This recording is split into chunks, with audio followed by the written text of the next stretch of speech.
Alright guys, welcome back in. We're gonna get started with some good old-fashioned Season 11 gameplay. However, I'm going to, before we do that, I'm going to do a reaction to a video I saw that was shared to me by a friend today. And it's basically just a rant or thoughts on the current state of SnowRunner, and the video is very interesting. It kind of opened my eyes to some things, but I just want to do a reaction to it. So with that being said, you'll see me pause the video because I'm probably going to put it on YouTube, and I'm probably going to make sure we don't get a copyright strike for it. So we'll pause it because there are some things that I do want to address that we did kind of talk about yesterday. So yeah, let's jump into it, man.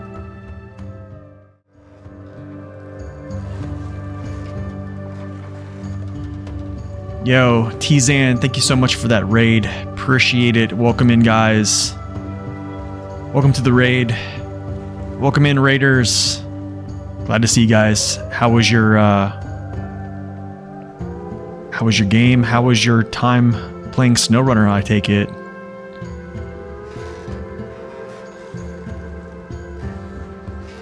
What are we doing today? We're gonna do a quick reaction to a video that was posted to me.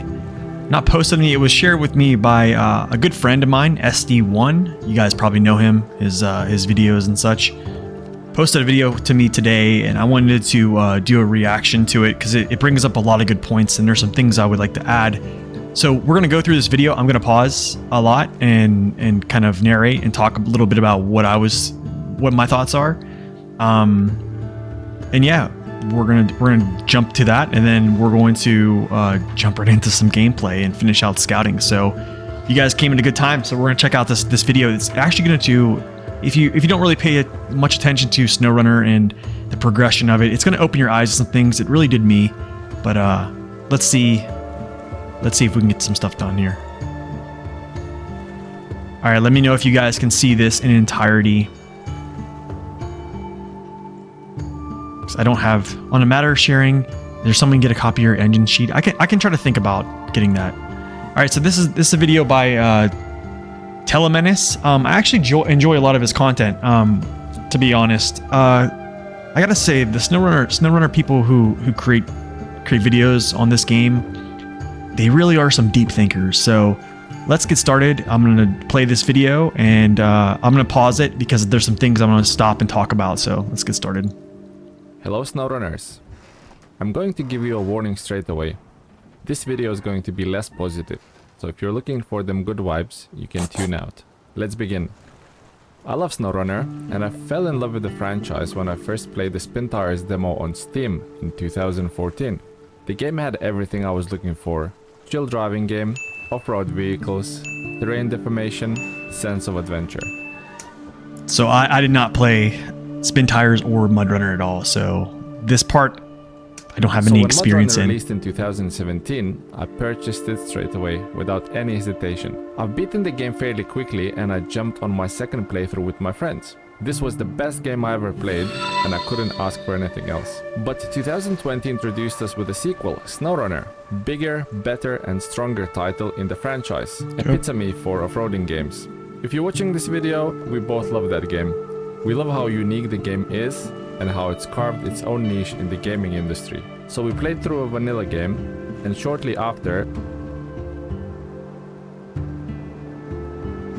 One second, y'all. I'm going to actually... I bunch of new content starting to release. There were more maps, more vehicles. Future was bright for SnowRunner. Recovering armored cars, plane fuselages, breakable ice, metal detector add-ons, generators, new add-ons for logging, assembling and launching the rockets, towing the trains. Content was coming thick and fast, and we were loving the game. And I gotta tell you, it was perfect. Perfect. Everything, down to the last minute details. The Season 7, Compete and Conquer, was an absolute garbage. We got one map only, the theme of the region was racing, which made no sense, and both vehicles are pretty much useless. I don't even want to talk about the joke that Tennessee is. The season... Okay, so yes, the year one pass was quite difficult. And basically the difficulty each map almost succeeded the next, kind of ramping up to a more, I mean, there were some reprieves, you could probably say season 3, but up to 5, 6, 7, and then we got 7 was terrible, and he's absolutely correct on that. I mean, I think objectively everyone can probably say season 7 is one of the worst. Season 8, Grand Harvest, was better, but we got farming. Yep, in Season 8, we had to do 17 farm cycles. That's how many times you had to do the clear, plant, sow cycle to get the region completed. This wasn't received well, and yes, of course, it was buggy. That's true. Yeah, there was just so many farming and potatoes. Even with the nerf of the final mission from 12 potatoes down to 8, it was just, there was way too many potato missions, and just farming in general. It was just too much for a Season 9, region. Renew and Rebuild, we saw a brand new water mechanic introduced, and yeah, it was also buggy. The very same mechanic that was bugged since the beginning of the Season 9 PTS, and they somehow didn't manage to fix it until we were 2 months in the season. And this is where it goes really downhill for me. Every season brings new bugs that either will never be fixed, or you will have to wait 3 months till the next season. Like, what the hell is this? Bugs not being fixed, co-op issues not being fixed, not addressing basic things which have to be covered by modders. Talking about modders, Season 10 was awesome and unique. Verticality of the map was never seen before in the game. That's true. So season 10, there's a lot of bugs that have been presented in this game with phases introduced, and Saber, I guess, has been a little bit behind the curve on correcting those things. I think the biggest one is going to be multiplayer. I think if you want to extend the life of this game for your player base to continue to be solid, multiplayer has to be fixed in a way where it's not bugging out. I mean, that is one of the reasons I don't really play multiplayer much anymore. I will still do a little bit of multiplayer here and there. The bug fixes pertaining to the water and those things like that, there's no excuse. I'm not an advocate for Saber by any means, but I'm trying to stay unbiased here with the complaints from us as the community to Saber, because we also don't know what's going on behind the scenes and what they have on their plates as well. So, but that's not an excuse. So let's just continue this. These are really good points. Guess what? A well-known modder was commissioned to create that map and region. Yes, this map was created by a modder. I don't actually know, I forget his actual name, but a good friend of mine, his name is Max Power. He actually I was talking about this months before these maps came out, that I said I know that Saber's going to produce something that's going to be pretty good. And I didn't let anybody know what was really going on, but I knew that his friend that created maps was in on creating Season 10.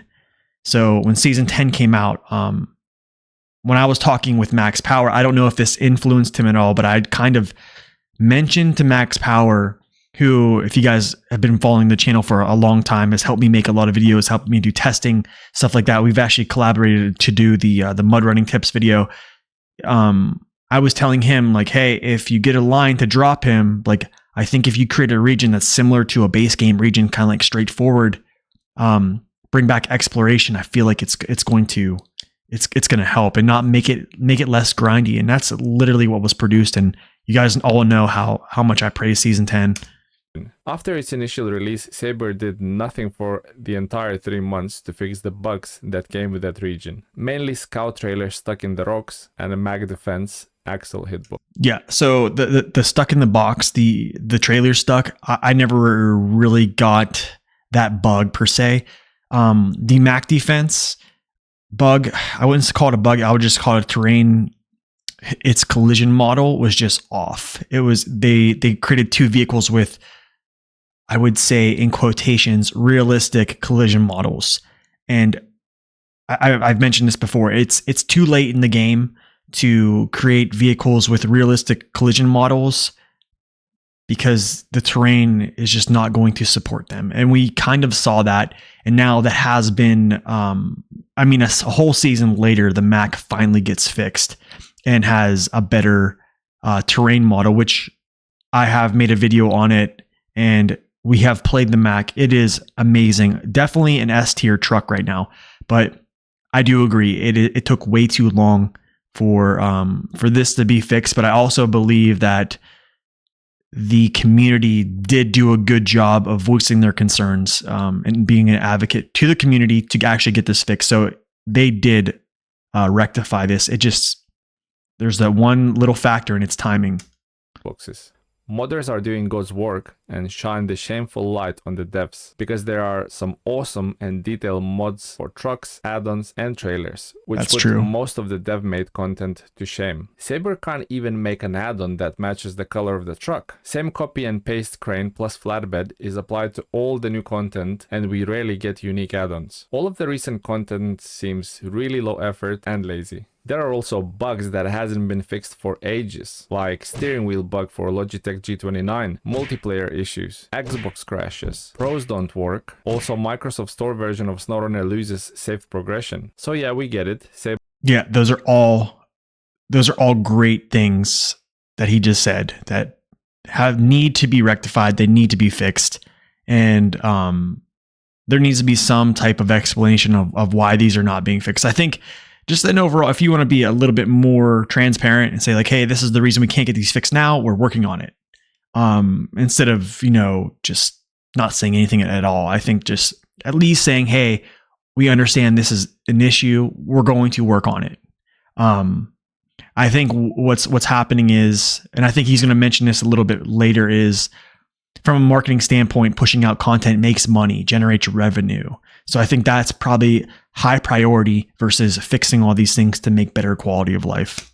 Saber doesn't fix bugs, but it's more of a copy-paste culture that really pushes my buttons. Season 9 water trailer is just repainted fuel trailer. British Columbia region has the same building models as Russian maps, and many more assets like Soviet tractors in Ontario.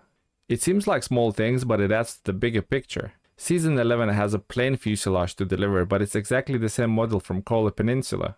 And don't even get me started on contracts and tasks. Everything's called abandoned truck, abandoned trailer, drowned truck, drowned trailer, fallen bridge, fallen power line, lost trucks, lost bricks. You see where I'm going with this? They got so lazy, they don't even bother making new names for the missions anymore. There are a couple of quid pro quo missions. There are a couple support the local business missions. It's like...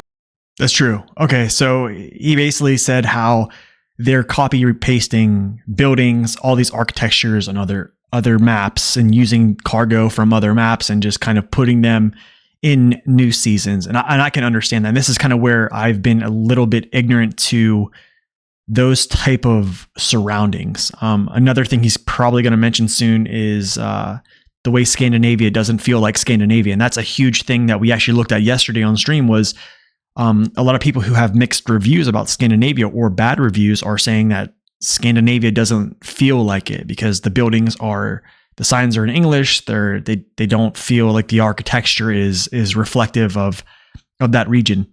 And those are viable complaints, which I haven't really been in tune with, because how do I say this?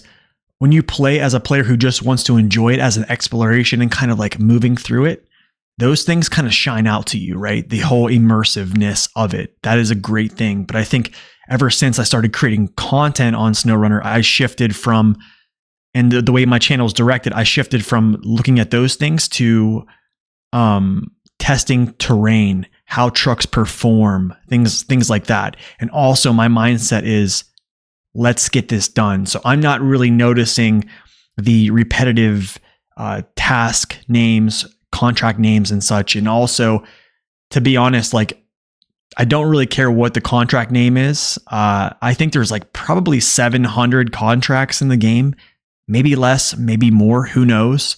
But he is absolutely right. There could be more effort put into at least naming and potentially making these maps look unique, especially this one. Another good thing is, another good point is Scandinavia has, he's going to mention this. I'll just let him talk here for a second and then we'll talk later about this. They stopped trying. While Season 11 aesthetically looks nice, it offers nothing new really. No new mechanics introduced into the game. It's just slap a generator onto everything there to prolong the player's time with the game while they craft. Same old missions, same old deliveries, nothing really exciting. If you haven't purchased any seasons past Season 6, you haven't really missed out. There was nothing exciting or worthwhile. I also get the argument that they might be working on a new title, Expeditions, but that preview trailer didn't look like much either. If a developer says, sorry guys, there is no more new content coming to the game as we shift our focus on a new title, I'd respect that, but stop shoving the same regurgitated content down our throats. Devs are saying that SnowRunner is here to stay and it will coexist with Expeditions. That probably means Year 4. I really hope they're going to treat Year 4 as a new chapter in this game's life, as it's honestly now getting long in the tooth. Okay, so essentially the statement where he said that if you haven't played SnowRunner since Season 6, you're not really missing out. And this is kind of where I disagree. And also with the no new mechanics, I feel like one of the best maps they put out in recent history was Season 10, which had no mechanics. And there weren't a lot of bugs. And even Isarokin said, new mechanics create more bugs. So I haven't run into really many of those bugs that he's talking about here for Season 10. I felt like Season 10 was basically a SnowRunner pure map. Almost felt like a base game region or an extension of the base game, and that's where I felt like it was really fun. Also, I feel like if they continue to create more and more and more and more mechanics, the game kind of gets bloated. And I don't feel like the game gets better by adding new mechanics and just bloating the game, because I just don't feel like that's a good look for the game. Also, there have been mechanics used from Season 2 with crafting in season 4 as well. And I understand that there's mechanics used over and over, but I think it's just for the sake of content. But I definitely agree that if they are going to create a Year 4, I kind of hope they don't. I hope they just create a nice Season 12 and then work on efforts to create a whole different new engine of this game or something like that, to create something new, because I feel like this last statement he said it where it feels like it's getting long in the tooth. That's kind of how it's been feeling, to be quite honest. We want redesigned missions, new challenges, new cargo, new trailers. We also want some of the expedition stuff like tire pressures and water depth indicator. Tire pressures, water depth, that'd be great to have. Those are features that were in, previous games and such. And then, back to his quote where he said, if you haven't been playing since Season 6, you haven't really missed much. But man, I think some of these new maps that have been coming out, they've been to a point where the difficulty has been good enough to where you can use lesser trucks and have a challenging time, or you can use overpowered trucks and just blaze through it. And it's kind of a tale of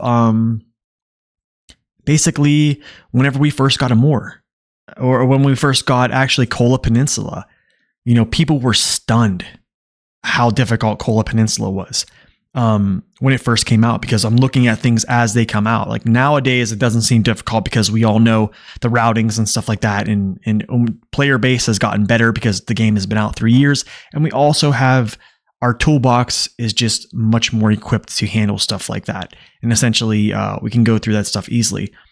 And I think what could be happening is one, people will complain that the game is too easy, and then it will proc the developers to create a map like Amur. And then there is a good percentage of the the SnowRunner base game players who will essentially say, I'm not going to play more because it's not fun. I don't believe that putting super conditions in the game is a good look for creating difficulty. I believe that it needs to shift. You can't continue. Year one almost continued difficulty from season 1, 2, 3, and 4. And 4 was at the climax, I think, of where difficulty should be in the game of SnowRunner. And I think if they continued that stretch, the player base would decrease.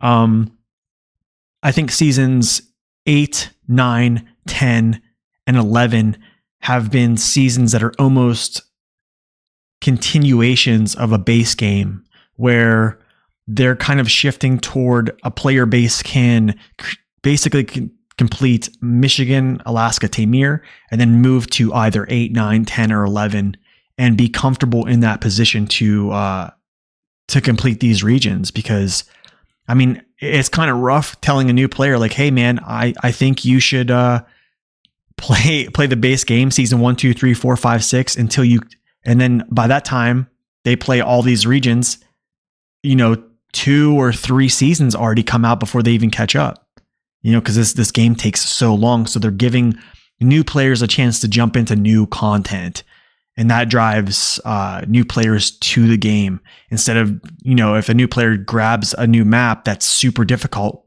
they're not really going to be inclined to play it, because you got to have some type of reward and satisfaction of completing something instead of just being slammed in the face by difficulty, which is, as Amore was for the most part, is just super conditions. Which, by the way, even MudRunner had. Stop copy-pasting old stuff from early seasons, slap a new sticker on the side and call it content. This doesn't fly with us. Look guys, just to be clear, I love this game and that's why I get passionate about this. It's because I care about this title. There's nothing like it, and I hope they wake up from whatever slumber they are in and start giving us a worthwhile content. So this is my rant about SnowRunner and its devs. I did not enjoy making this video, as I rather make more positive content. But I feel that I had to say what everyone's thinking. Let me know your thoughts about the game and its recent state.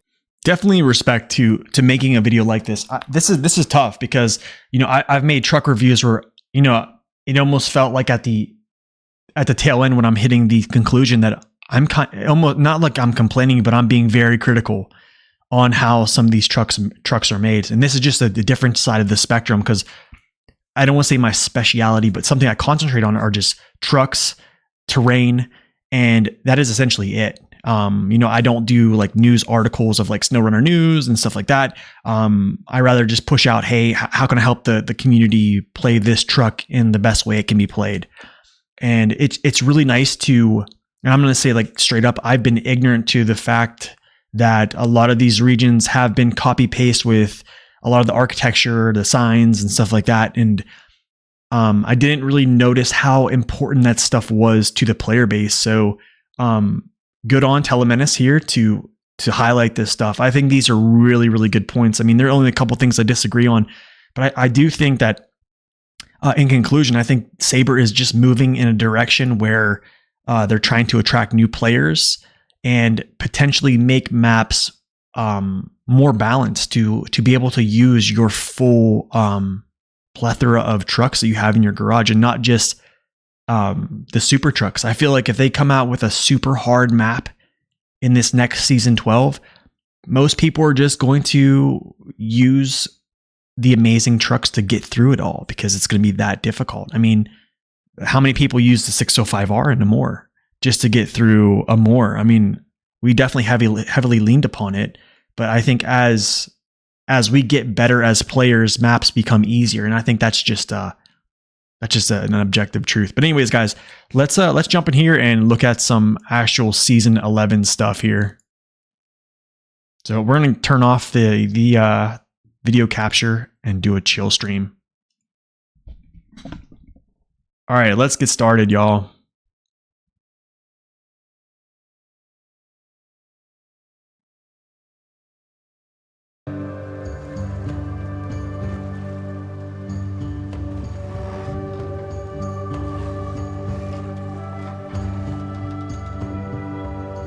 All right, yo, Cotton, thank you for that sub, that gifted sub to Dreadnought. Appreciate it. Enjoy. Yeah, I agree. So the thing is I think multiplayer is the biggest bug right now that needs to be addressed. Man, I've talked about this so much.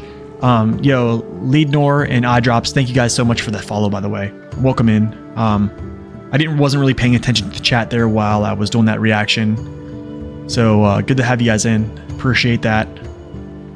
And also appreciate that raid as well.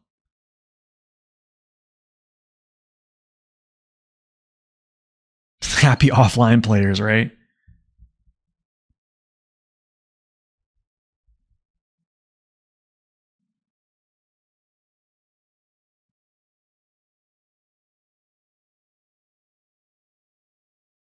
All right, so the plan that we set out for yesterday was essentially... What is going on here? There's just a random Voron here. Okay. That's right, you do find a Voron here. Well, this is nice.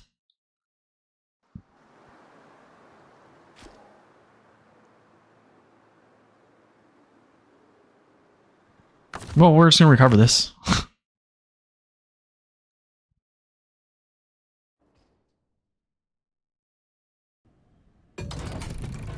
That's true. I agree with Jigsaw, actually, is because multiplayer will never be good until they have a chat. Until you can physically hit some type of chat box and type in a message, because not everyone has a microphone. I don't think you're gonna have a successful multiplayer. I'm gonna sell this because I already have one. Yo, Fenrir, welcome in. Glad you can catch a stream. Let me check what we're gonna do here. It's not this. I believe it's gonna be... There we go. Is it the Eastern Tower? So there's metal rolls. I need 4 metal rolls here. 4 metal rolls brought in. And then we'll do the logs.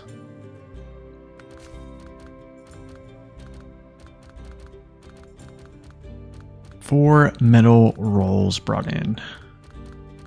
You know what we're gonna do? We're breaking this out, man. Yeah, you can use Discord for multiplayer chat. I mean, that's the workaround. But I mean, not. You got. Here's. I'm gonna be real, man. There's a lot of boomers that play this game. Okay. If I pull up my. And I'm not saying that to. I'm not saying that to insult anybody.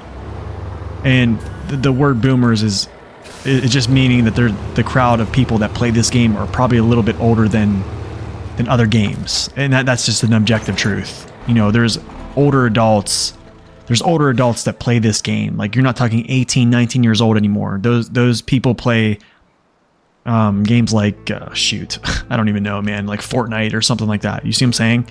People that play these games are more late 20s, 30s, 40s, and in the younger world are called boomers. Okay. They're not actually baby boomers. So I would be considered a boomer, to be quite honest.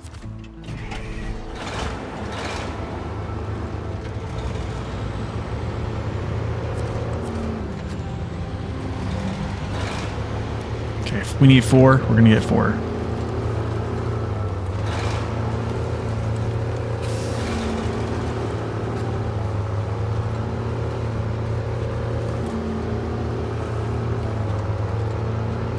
You're 50. I do have an audience that is a little older, and that's okay. Actually, it actually benefits me because I don't have to deal with a lot of.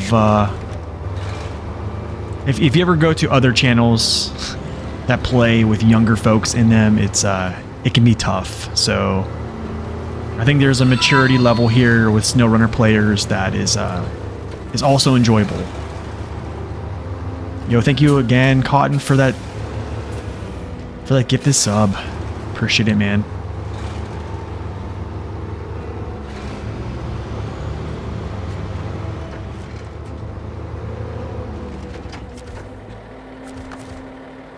Let's see here. Do I even have anything in here? No, I don't. Okay, actually, I got a comment the other day that they said that this actually doesn't continue to burn fuel. They tested it, so we're gonna leave this on.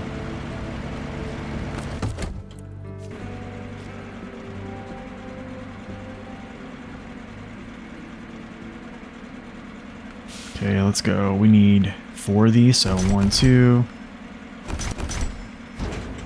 1, 2, 3, 4, and we're off. Yeah, WoW is not much different. I mean, I don't know. I mean, there is a young crowd that plays retail. I've been watching a lot of folks that are pretty young. I think right now, a lot of this, there's been a good bit of streamers on WoW that, I'll be honest, their parents played vanilla WoW in 2004, and they grew up, and the kids grew up seeing their parents play it, and then they just picked it up at a young age, and now they're playing it. I actually watch one of the guys that play it, and I think he's only like 24 years old now. He's been playing WoW since he's been like 5 years old. I think World of Warcraft and World of Warships is a mixed bag. I mean, I watch a couple guys that are pretty young.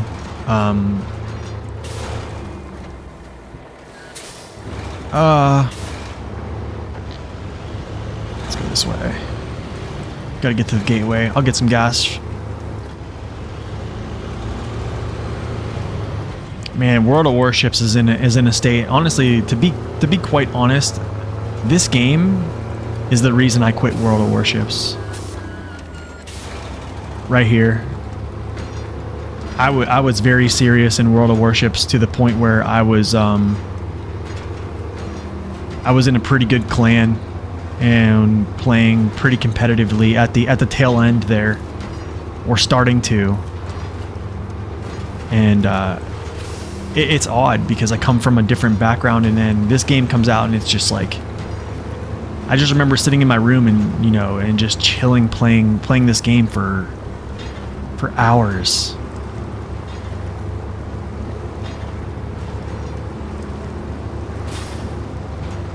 You could buy a real tank with how much World of Tanks costs. I played World of Tanks was my first wargaming platform I played. That was back in the day, though.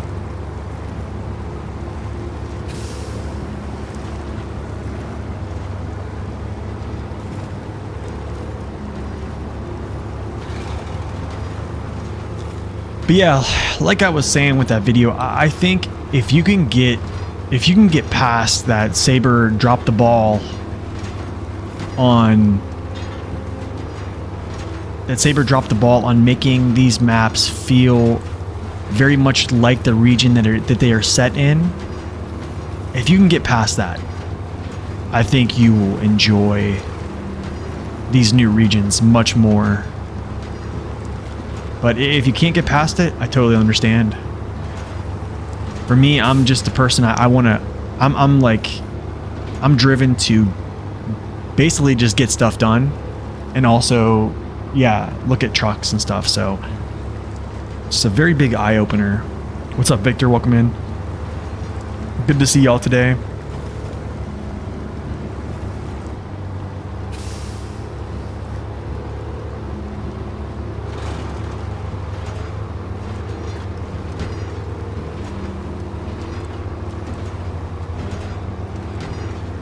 So yeah, we're going to take these metal rolls to both of these locations. We're an AE 4380 and a more? What do you mean? It's a good truck for a more. If you can, I think every truck is going to be good if you can support it. Or every...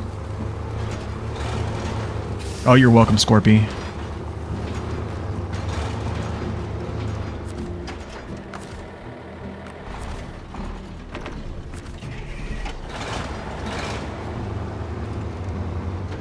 More tanks, less talk. What's up, Itima?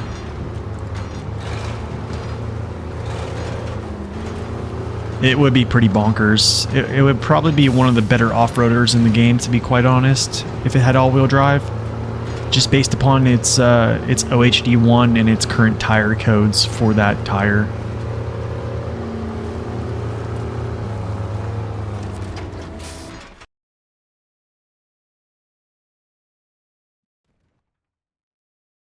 Yeah, I mean, the sense of authenticity, I think that they are just trying to push out content and just push out stuff. You see what I'm saying? So, yeah, I mean, I don't think it's saying too much to say that they dropped the ball on making them feel unique, essentially. Okay, we'll go here first. We'll drop these off, and then we'll hit up the north tower, or whatever that is. Is it the north? It says west, and it says east. I guess it says east, but all right, we'll go down this way.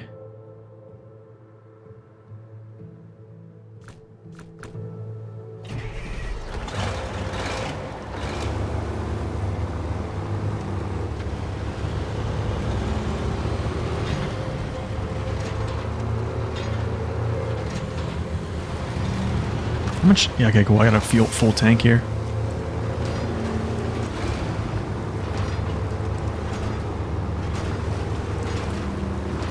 This is actually another engine I like hearing. Is this one right here? Compared to season 1, it's a little different. Definitely a little different. It's more cargo heavy. It's more cargo heavy for sure. Deep mud. You're gonna be climbing up in the mountains too as well.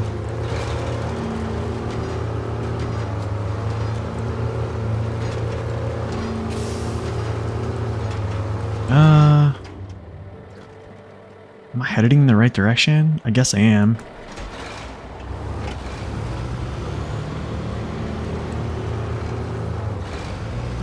Does anyone know sequence for first-time players? Oh man, I'm always an advocate. Like I said, I'm always an advocate for playing the game chronologically.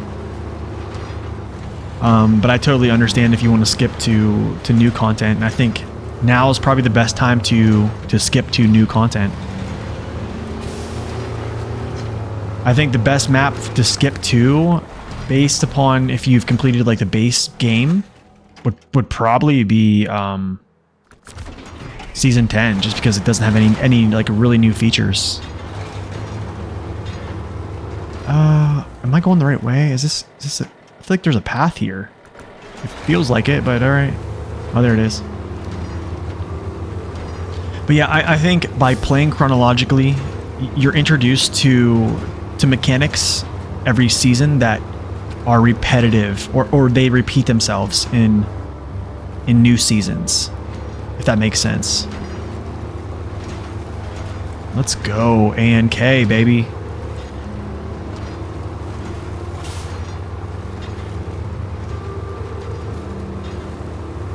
What are my thoughts on expeditions? Do you think it's meant to be a live long since SnowRunner? I don't think so.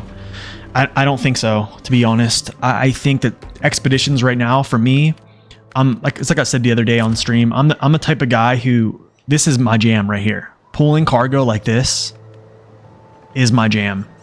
Like the grinded out pull cargo. That's literally why I started playing this game. Scouting, it's just, scouting is so far removed from how much impact it makes on this game. I mean, like, look, let's talk about this right here. Here's a tower. Okay, this is why Season 10, I praise Season 10 because it brought back using scouts. I mean, I don't think even a lot of people even use scouts still. I'm kind of a purist in that way. But when I talk to people, folks don't even really use scouts to do stuff anymore. But I like the fact that there's scouts in the game. But the thing is, scouts, you really can't use them much. It's true, you just really can't. In the current terrain model, it's just hard to use. They're not really that useful. I'm trying to think here.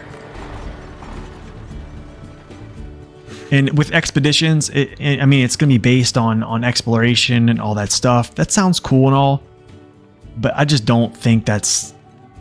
I like hauling stuff. You know what I'm saying? I like hauling stuff.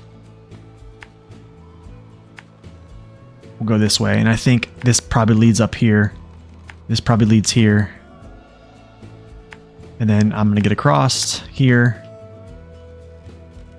Where's that other... Oh, I have to actually activate it.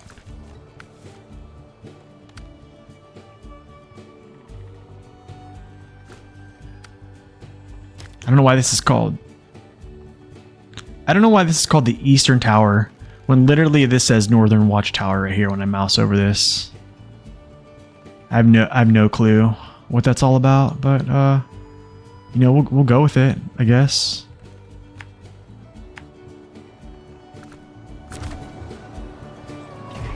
I think doing the base game is mandatory. I think if you just pan through, we can do this real quick. Let's pan through. This will take me 2 seconds. Like this. No. You just look at how many upgrades that you get from the base game. It's invaluable. I mean, 21 from Michigan, 23 from Alaska, 24 from Tamir. You cannot skip this. You just cannot. I mean, after that, I mean, Cola does have 10, which is nice. And some of them are for base game trucks, which is nice. And then it just kind of diminishes from there. You see what I'm saying? 5, 4, 5, 4, 3, 2.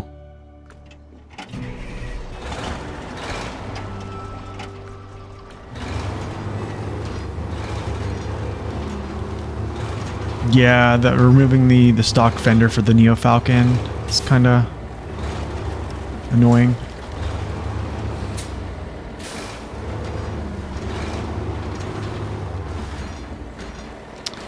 You watch this guy on Big Salmon Peak in the far southeast, and the narrow mountain passage is too small for... Oh wow, that's funny.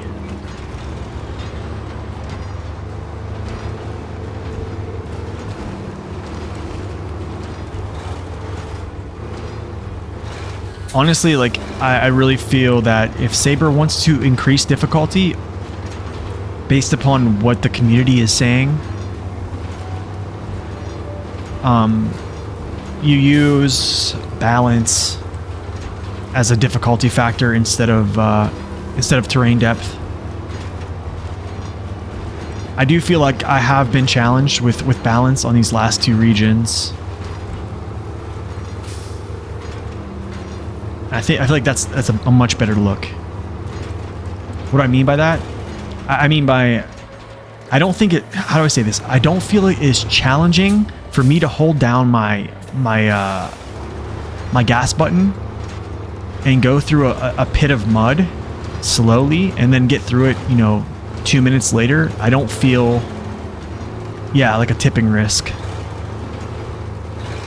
Like balancing your truck, your cargo going through terrain instead of me holding down my controller going through a mud pit or a snow pit for minutes at a time to get to a location.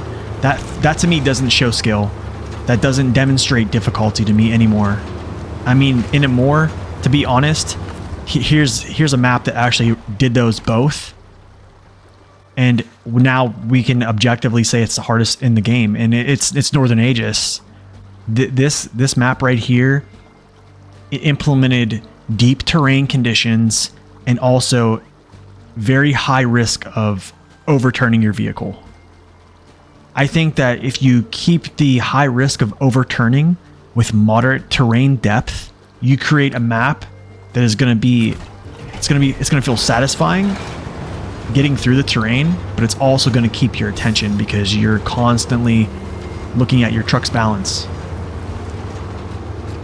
Yukon actually feels like that too as well, a little bit with keeping your balance. There's a lot of maps that you do feel that way, but I feel it's a better form of difficulty.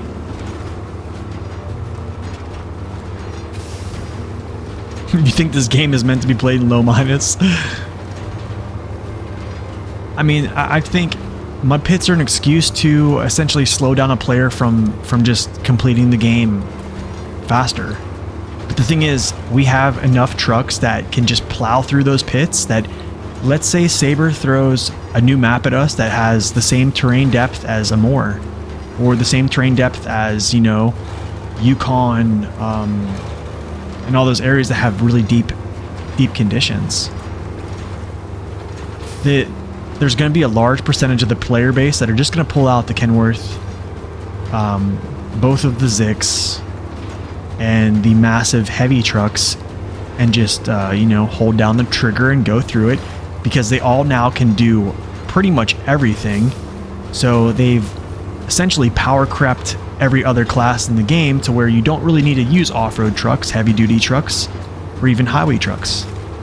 So I think if you create I think what happens is if you create a super heavy or a super terrain map that has super conditions, you essentially you kill your lower classes.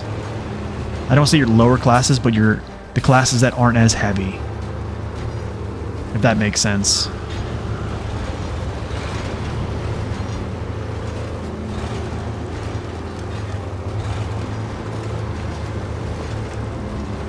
Oh, first map in Maine is good. I honestly, I like Maine a lot. I mean, I ranked it pretty high in my tier list of fun maps, but I haven't created another one of those tier lists, you know, since season 8, since year 2. Whenever this year 3 pass completes, I'll do full tier list on trucks and maps. Actually, you know what I need to do? Speaking of, let's get this suspension up. Even though we don't really need it, just get it up.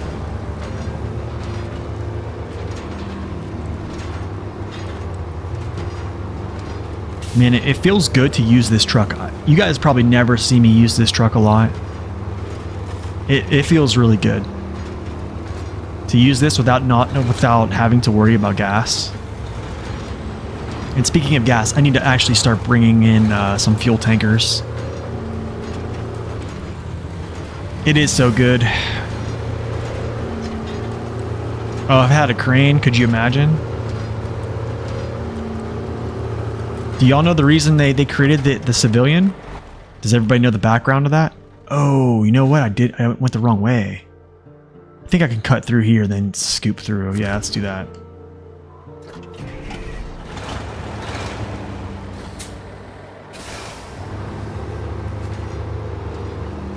You know, a lot of folks don't know why there's a ANK Mark 38 and an ANK Mark 38 civilian.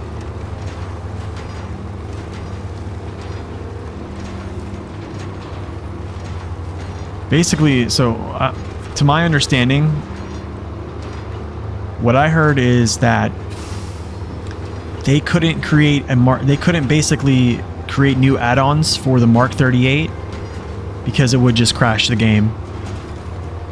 Like, they couldn't just give it a low saddle and all those things.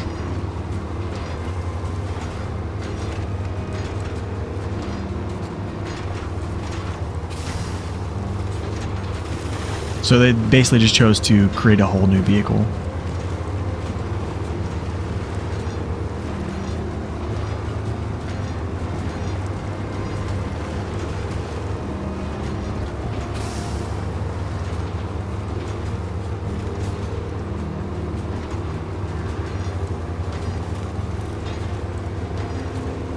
I mean, they both bog down with weight, but as long as you have... The thing is, you don't really bog down if you have balloon tires. You'll slow down.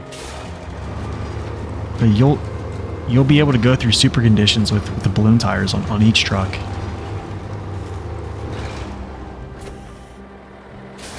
To be quite honest, actually, the ANK has more power.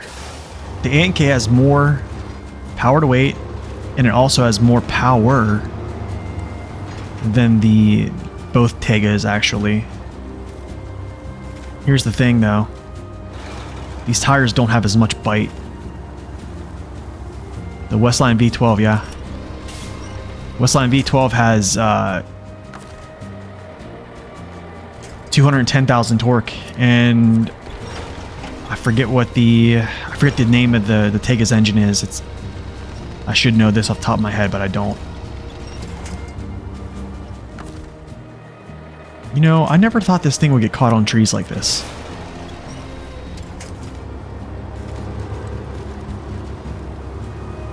But it lacks mass, so less traction. Yeah, I mean, I guess you could say that. In a sense, yeah. Then again, you can just load it up with a saddle. But yeah, there's no the Tega is better than the A&K. Let's be real. We have to just state that. I believe the Tega is, yeah, I think it's either 200,000 or it's 2005. It might be two. Let me look at my numbers. I think it might be actually 2000 and I think it might be 205,000. Give me a second.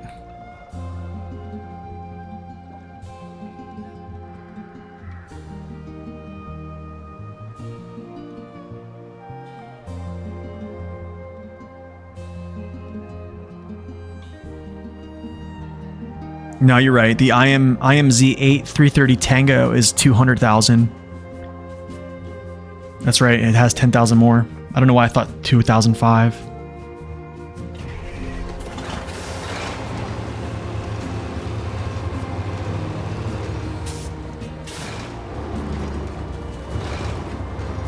Oh gosh, this is going to be interesting. But yeah, Tega's a monster. Let's be real.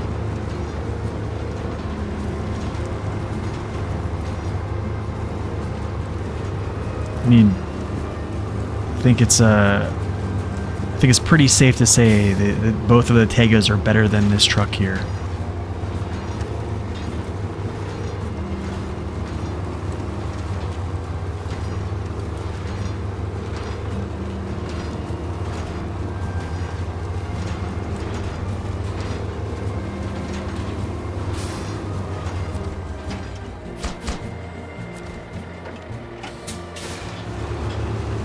You only use Retro Tega. Which one's the Retro Tega?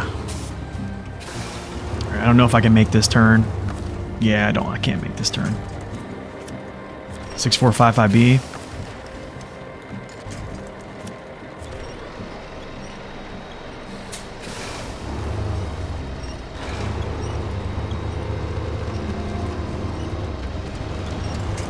There we go. 6455B is awesome.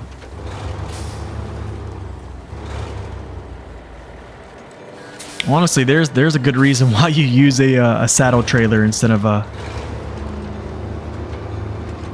base game. Tega is my go-to. I think the base game Tega is one of the best. I mean, we could break it out. We'll break it out, honestly, if you guys really want to. The base game Tega is one of the best tractors for low saddle. Short frame, crane. I mean, ooh, wait a second. I could just go through that gateway. I could turn... Oh, shoot. Voron D is good too as well. Voron Grad. I mean, man. A lot of trucks that have balance issues, guys. You literally can solve the balance issues with a low saddle.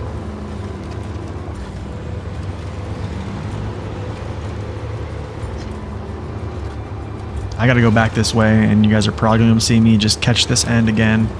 So I apologize for all that.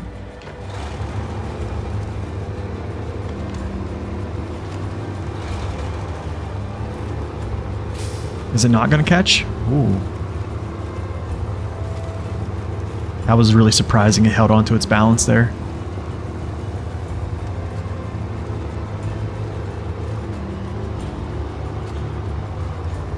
Yo, what's up, Tukuzuki? Welcome in. But, I mean, the Tega's tires are much better than these. Just because it has better stiffness. So, stiffness is going to give you more... more clearance. I don't believe the tire is a heavy tire opposed to a medium tire. I don't know. I'd have to actually look that up again.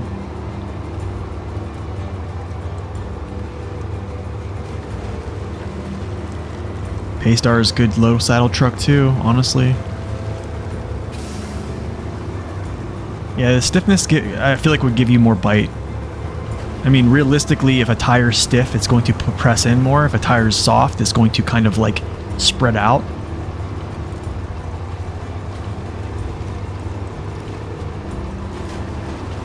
Thanks, man. Awesome jackknife abilities. Yeah, I'm trying to get people to turn their heads to low saddle, man. I'm trying to spread the word.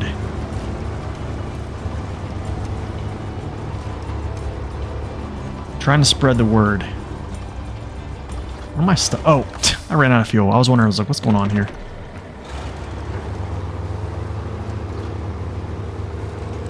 You come to some conclusions of your own.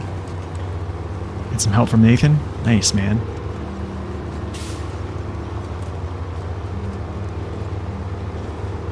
Well, I hope I've helped in a good way.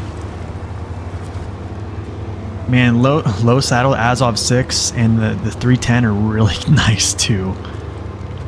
Honestly, man, the key, when I get back to the garage, wow, this is sick.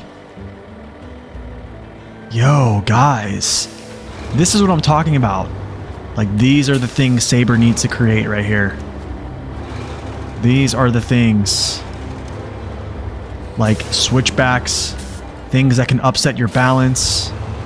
Like, I believe if I had like just if I was bringing cargo through here, I would definitely have an issue. I think getting up here with this trailer would be a nightmare.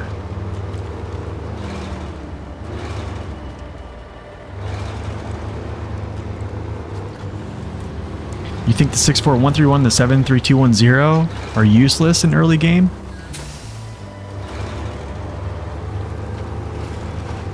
What do you mean, like they make the game easier?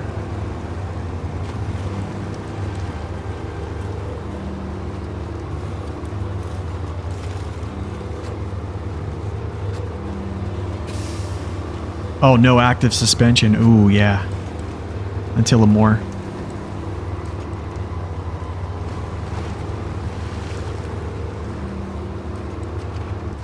Well, I mean, I use a 73210 on my hard mode and the 64131 on a more before the active suspension was given to the 73210.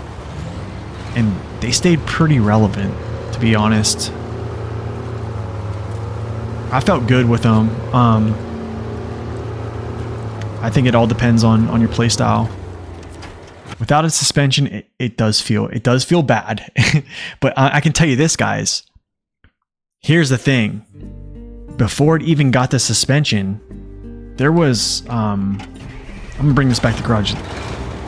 It actually wasn't, its chin would catch on everything and it would not clip through terrain. Then they fixed it where its chin would clip through things. And that helped out a ton. It definitely was even worse. Oh, this is a different gateway. Oh gosh. I gotta spin it. We gotta spin it around here.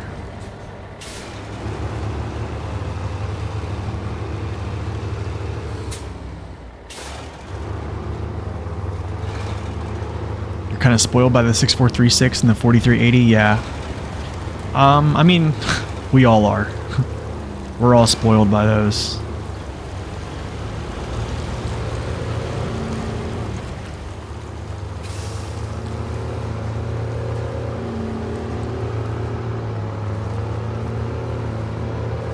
We are definitely all spoiled.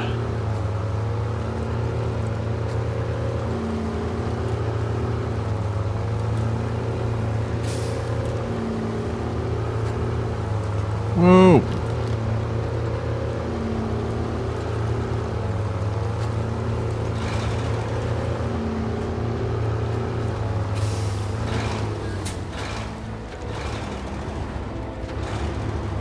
You love the sound the Voron D makes?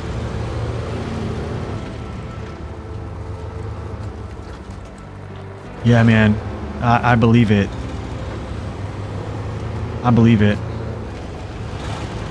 Initial spoiler was the Lodestar. Seriously, man. I think as soon as you get the race suspension for the Lodestar,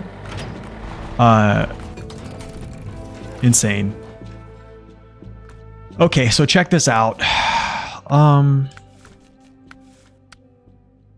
2 mediums,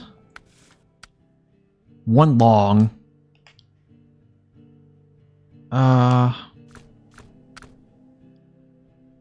All right, so what do y'all want to use for long logs? Does anybody want to see the boar? Anybody want to see the boar pull some long logs, or y'all want to see something else?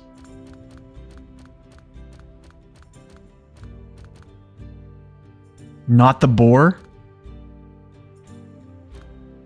Antarctic? Paystar, we've used the Paystar a lot so far. I can't believe y'all are saying no for the boar. Do you want to see the Antarctic? All right.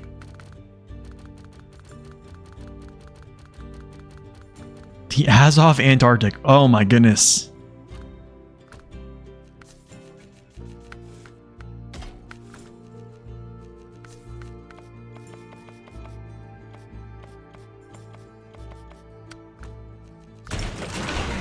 Per the requests.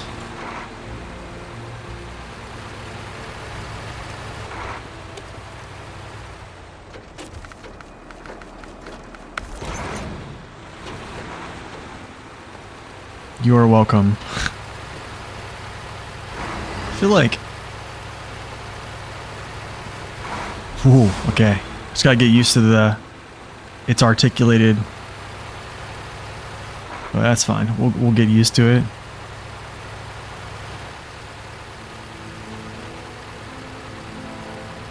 Do I like this truck? I think this truck is a very focused, powerful truck. It can crush deep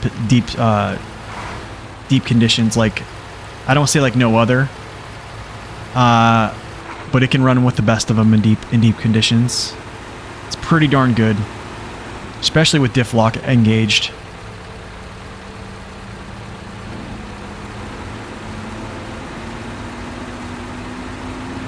These are the MSH2.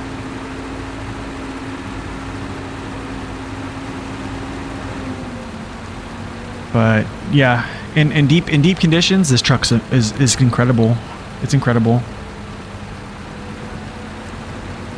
Now for balance, you're gonna have to be creative on how you angle your cab and your frame to keep yourself upright. And then also, so I think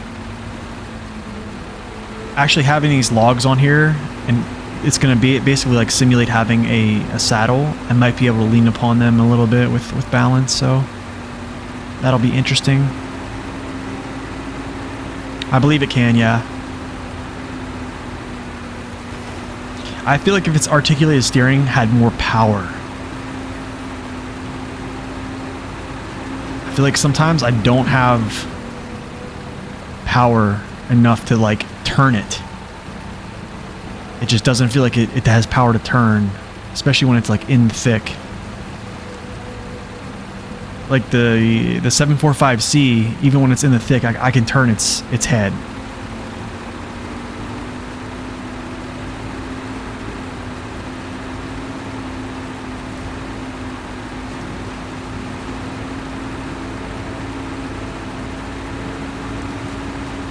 Okay, I need to make sure that I can get there and get logs and get back within the tank of gas. It does feel a lot more responsive. It feels like its articulation is just much more powerful. Like on dry ground, you see how quick it is? Just boom, boom. But like when you get in thick stuff, it just doesn't want to turn. Okay, give me a second. I need to like map this out. Well, I'll go through the gateway actually. It does burn kind of fast, yeah, for sure. I mean, good thing. I kind of wish it had a switchable.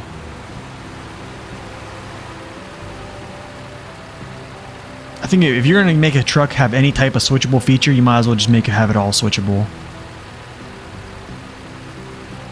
Either all switchable, or there's only 3 configurations I think should be a thing. is either everything always on, diff lock always on with a switchable all-wheel drive, or just everything switchable.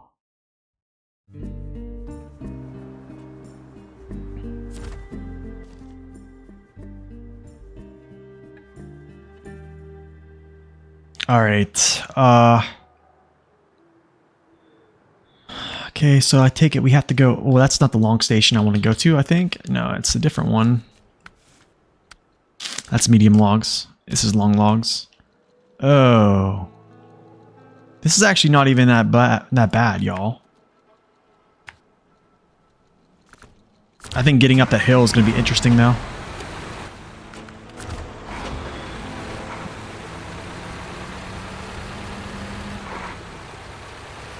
Yeah, basically. Yeah, the Kenny can do that. But how sick would that be if the 5600 TS could do that?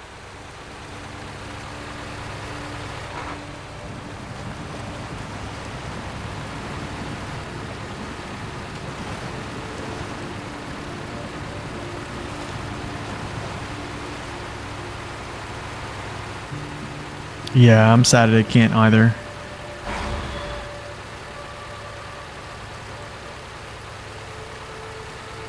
Yeah, that extended fuel tank is pretty sick. Yo, Izak, welcome in. I'm glad all y'all can join today.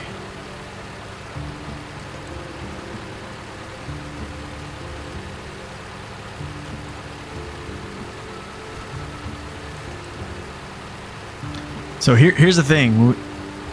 If I had the controller setting right now, driving this truck would be twice as bad. Because I'm like literally just giving it small inputs and letting it recenter.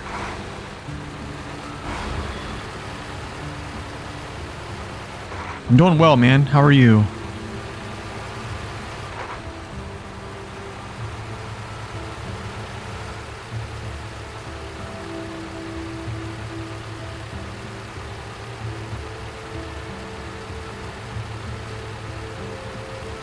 Okay, there's where I take it. But I need to pay attention to my driving.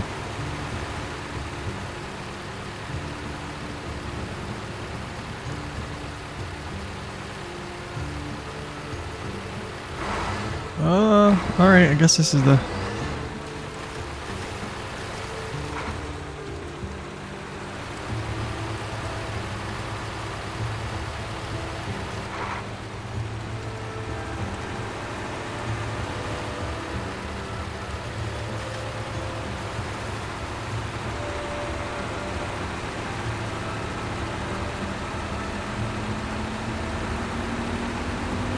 I gotta say though, when I first saw this thing, I was like, what in the world is this truck?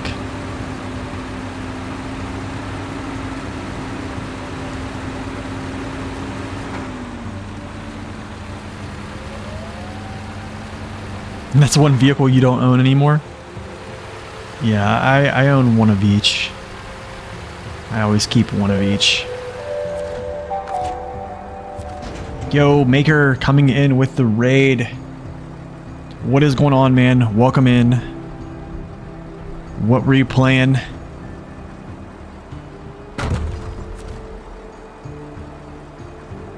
You would have been offended if someone had suggested this truck for you? Same as yesterday. Nice, man. You do get an achievement for owning one, yeah.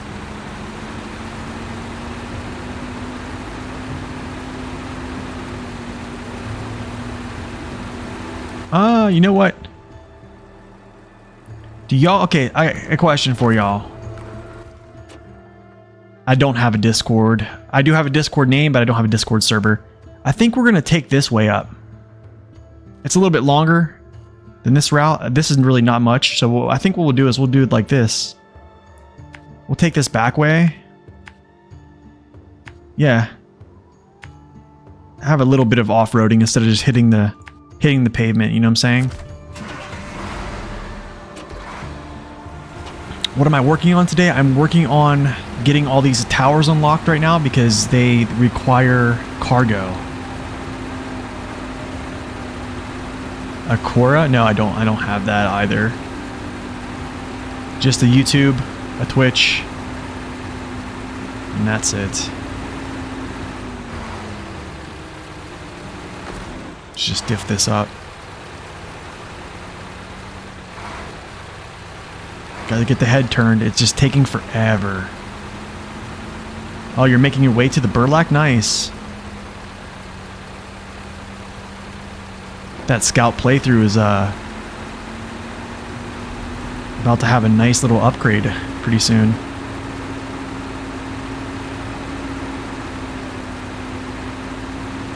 See, even some tires are just refusing to just turn faster than others, so sometimes I feel like just diff lock and just go slow. Oh, no one uses it? Yeah. I mean, I use Reddit sometimes, but they didn't ban me, but they gave me a strike for a while. Every time I came out with a video, I'd post it on Reddit, and I got flagged for self-promotion. So someone, like a representative, contacted me and said, "Hey, like you can't do that anymore."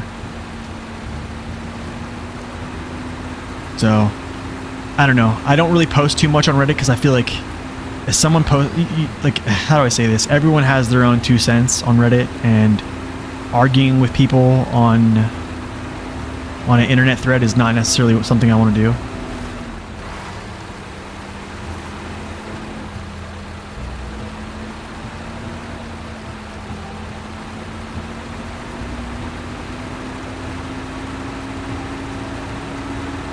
There's a SnowRunner community on Pinterest? That's funny. That is hilarious. That is funny. Okay, waiting for the head to turn.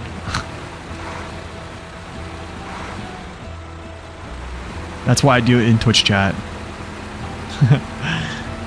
I'd rather have conversations like this on Twitch chat.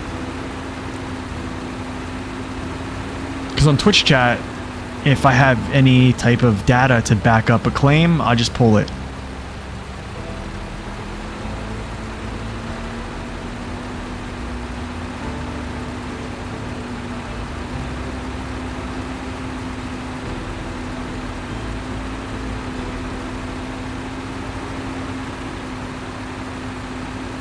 Okay, not bad. Yeah, I just feel like people get too bent out of shape on Reddit sometimes, man. I feel like most people just want to be heard instead of wanting to hear. And I don't know. Yo, Sweden Gamer, thank you for that follow. Appreciate it. Welcome in. Just in time, man. We just pulled some logs with the Antarctic. Should I take a picture of the Antarctic? I feel like this is like gamer. It does feel like mission a little bit slower. Yeah, snow. Twitch chat is easy to slap around. No, honestly, man, I learn a lot from Twitch chat, to be quite honest.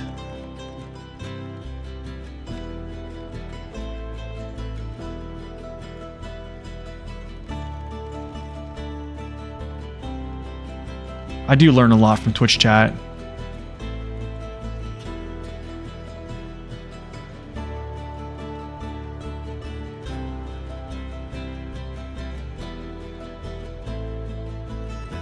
I kind of like that. That's actually good.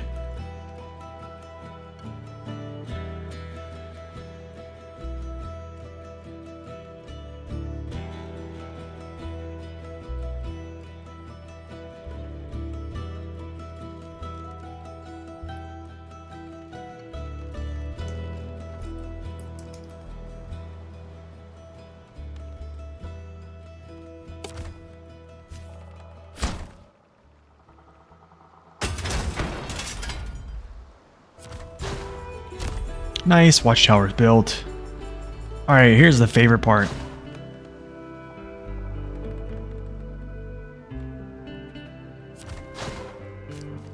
Sweet. Okay, now Arctic first person. Yeah, right, dude. Oh, nice. Here's the high range gearbox for the Burlak. All right, cool. So, detached trailer, delete. I'm sure all y'all are cringing right now because I'm deleting stuff. Now we got medium logs. So what are we using, guys? Medium logs. I'm going to pull the trailer.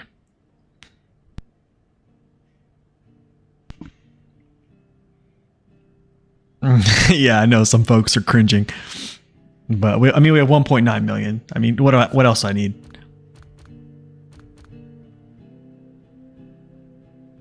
Yeah, I mean, at some point, it doesn't mean much.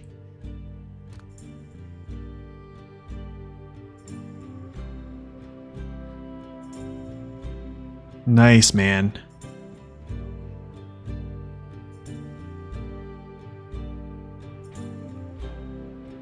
Yeah, logs on Michigan can be rough. You know, it's a pretty hard mission with logs on Michigan is actually the logs that go onto this map, man. Smithfield Dam. Right here. These logs that go up into here are to this area. This you can tip over pretty easily.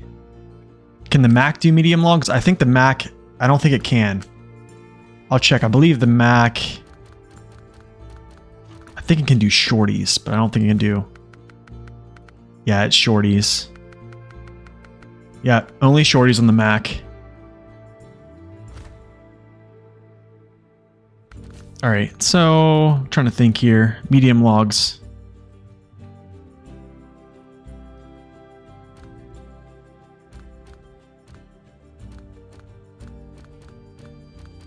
Okay, you know what? PM17 with raised. You guys are trolling. You guys are so trolling. This is an excellent truck for medium logs. Is anybody opposed to me using the Tega?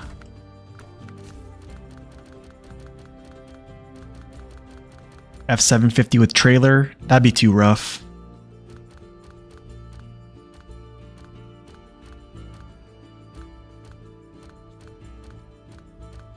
Oh, shoot. You know what?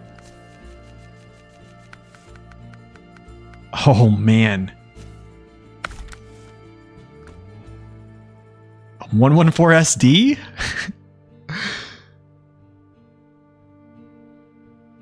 You want to get me? You want the okay? So you want the 1430? All right, that's an easy one, dude. You just gave me such an easy task there. 1430. Oh, this is. I don't know if I can connect a trailer, but I don't think the NF 1424 can hold a medium log. But this is definitely the better truck of the two. Okay, here's the only thing with trailers like this. You see how this sticks out? You see how this goes? When I go over stuff, this is going to pick up my back wheels. All right, hold on a second. Do we use this truck or the Freightliner, the 114 SD? Give me a pick. You guys got two options. You guys want me to make a poll here? I can start a poll. Freightliner, please? Okay, never mind. I won't start a poll. All right, we'll do the Freightliner. Let me change the color. I gotta change it. I'm not a fan of these colors either, man. I'm just not a fan. This is terrible too. I'm probably offending so many people. You know what? I don't know.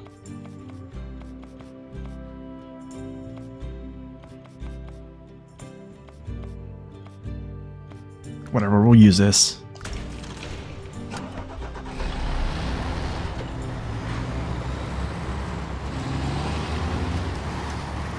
And tow a crane so when I tip over.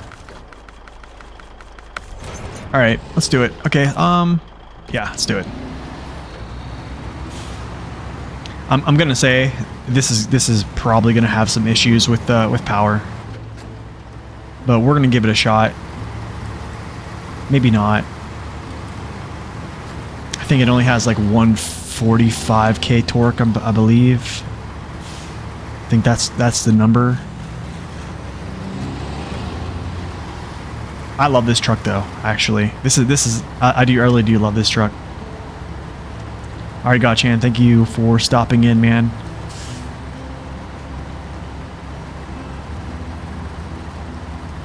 Oh wait, I only need one? I thought I need two. Shoot.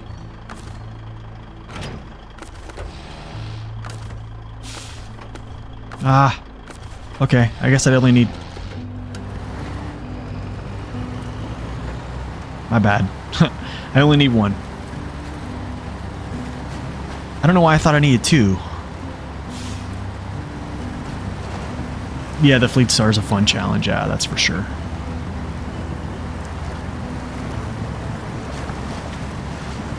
I'm telling you, man. I think Sabre could do a good job if they gave some of these trucks upgrades, man. Couple power upgrades to some early game trucks would be nothing crazy. I don't think you need to increase the power to like an S. I mean, I think maybe giving this thing like a 15k bump. Maybe even give it the Transtars engine. P16 will be a good one. I mean, the P12 and the P16 are now the lowest power to weight trucks in the game currently. Yeah, the 5070 is another one. It needs a good bump. A race suspension for the cats. That could help. I think that could help. However, I think it's mostly based on their terrain. You're probably right, because I think their collision model for their axles is still pretty good for the cats. So then I think the only thing that needs to come up out of the ground would be their the boxes that hang down, like these boxes here. Basically the fuel tanks. So you increase get them out of the mud. The MH9500 is the lowest power in your opinion? I don't think it's the lowest. I mean, this one's pretty low. I mean, here we go. Let's dive into a little bit here since we're talking about power. Where's the MH9500 at?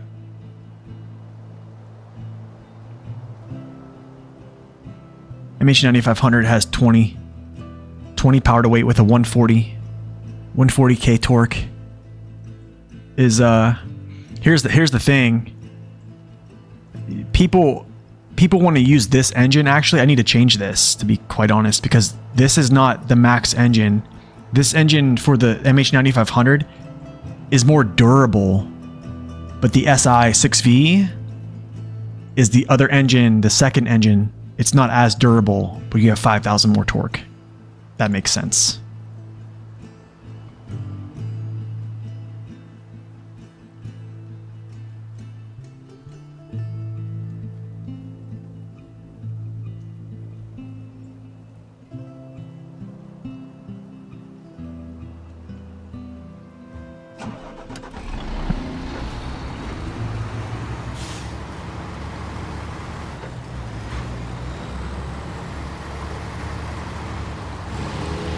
Whoa.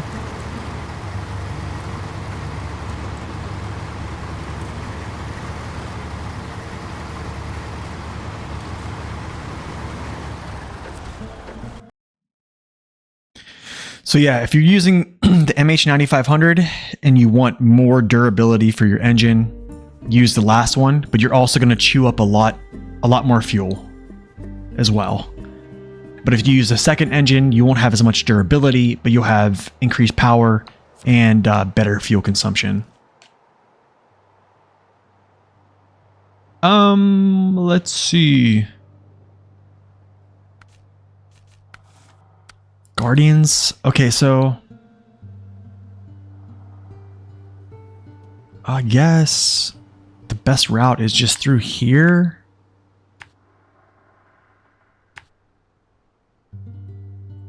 You know, I'm going to stop taking this gateway. I don't like this gateway. Unless I have to go southbound. I think coming through the other gateway is... I should have just went through the other gateway. Because I would have been like, boom. And then... Chew. And now I'm taking the long way out.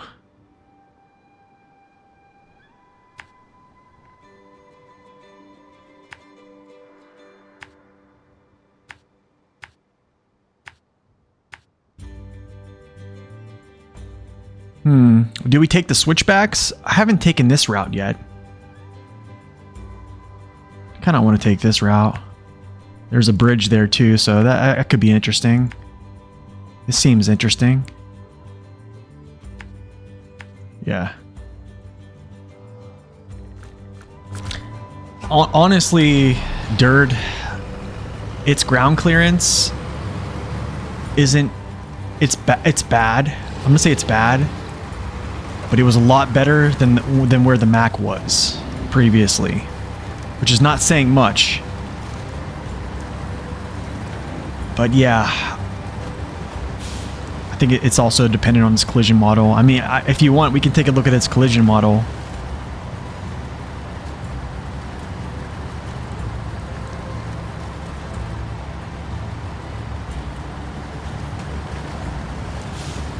Are you serious? Dude, that's Jigsaw. That's what happens, man. This is what happens. I get like caught up. Okay. All right, guys. My bad. Hey, this is a good chance for us to take the different gateway though. No worries, man. I'm glad y'all can keep me honest here, cuz I do that sometimes. You guys, for anyone who's been on the stream, that is not a, it's kind of a regular thing. No worries, I'm glad I had somebody here to check me. See, I told you guys I learned a lot on stream.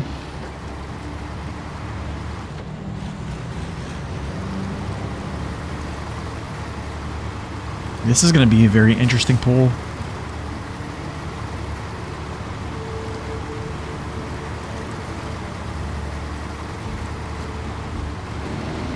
No, no worries. I do get carried away.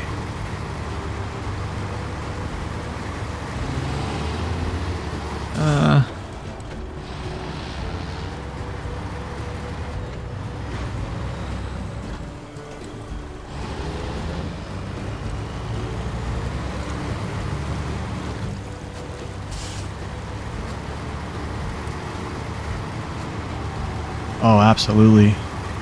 There's a nice little trailer right there I'm going to be pulling soon.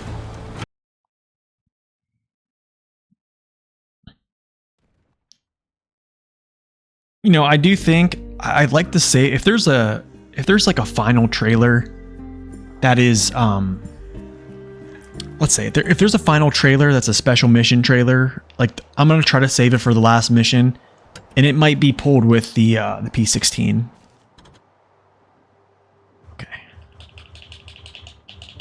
You know what, just take them all back. This is a much better route.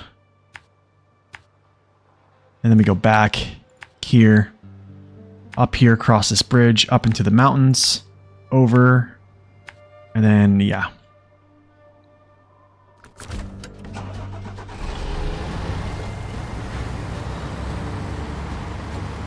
Saber loves that trailer. Does the mud have a really weird sound? I don't know. I haven't really paid attention that much with it, with the sounds. I've been noticing the exhaust seems different. The exhaust doesn't seem like it's, just seems different. I don't know.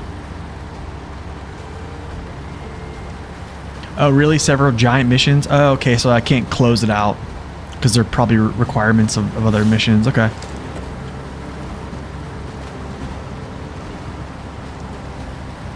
With the 57X. Is that, I think that's a low saddle actually, isn't it? Isn't the movie trailer low saddle? Yeah, right there. I just felt the the trailer pick up the back end.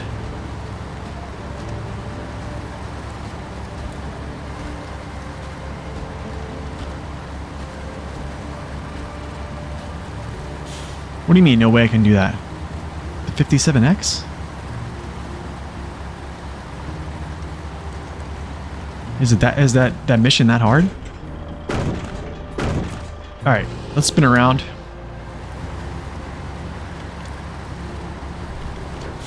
Let's see something here. Oh my gosh, look at its power to weight. B. Oh man, it can't even move.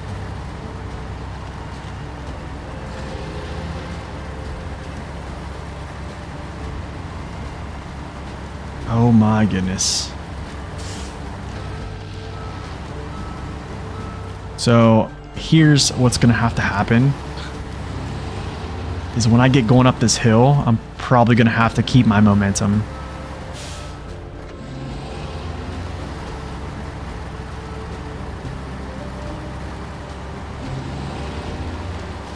All right. The underpowered 114 SD. Rock and roll in here.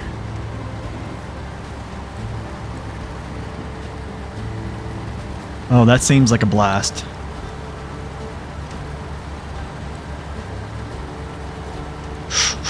Whoa, boy. That's how easy it is. That's how easy it is right now. Oh, yeah. I can't believe I saved that right there. I can't believe that.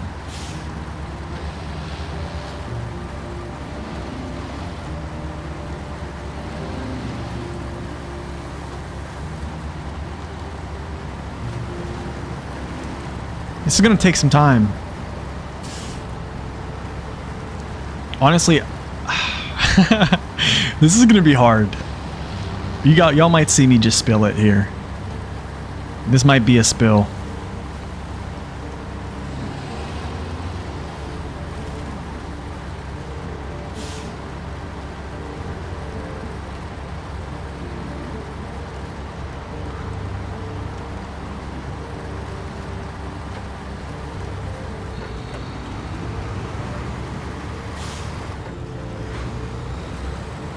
But I can tell you this, if we use like the 6455B, this I wouldn't be as worried. It's crazy how good that thing is with medium logs. All right, I gotta pay attention here.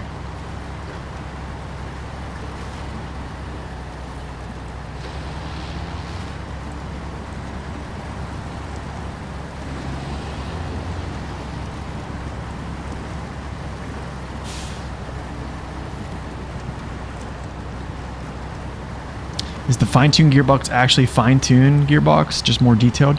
Fine-tuned probably will give you gives you a faster pace in low plus. However, it incurs a greater all-wheel drive penalty. A good truck to have that on actually would be like a truck without all-wheel drive, because a truck without all-wheel drive, there is no all-wheel drive penalty, right?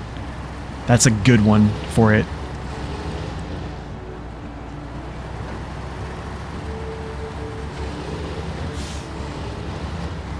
Okay, I need to slow because I'm bouncing.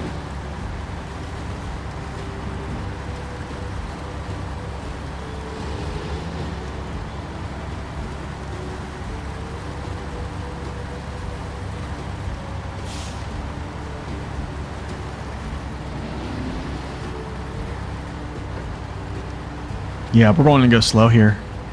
Just let this thing kind of churn its way through. We don't have the power.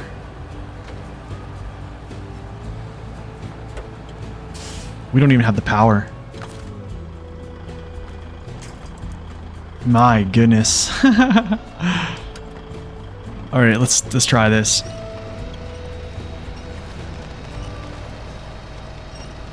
Then you're just going to incur an all-wheel drive penalty that's greater.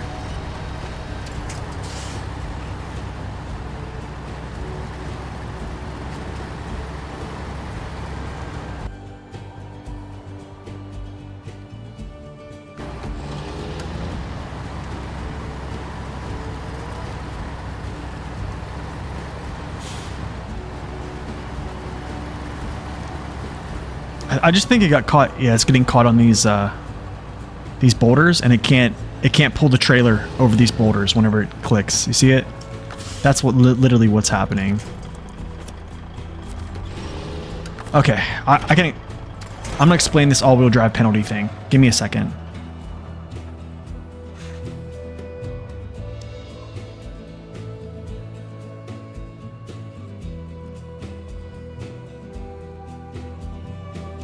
All right, can you see this? Can you guys see this? Can you see this whole document? Okay, I'm gonna explain something. So here's the consumption values of these gearboxes, right?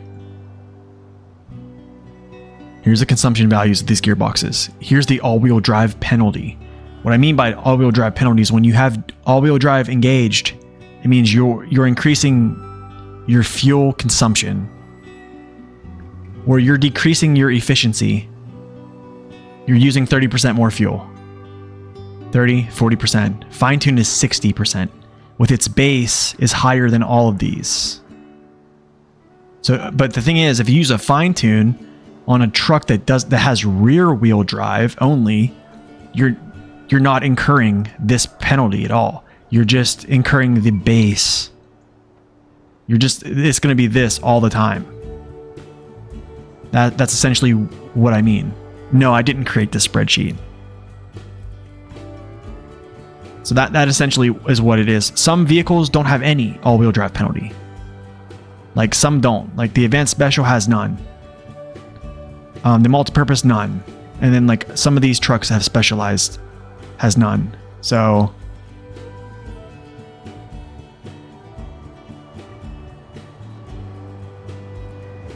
okay, what are we doing here?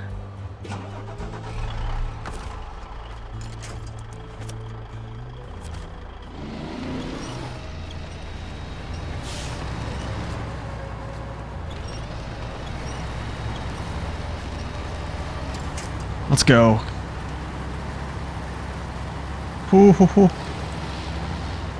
Okay, this is gonna be tough because I'm in this rut here. No, you're welcome. You're welcome.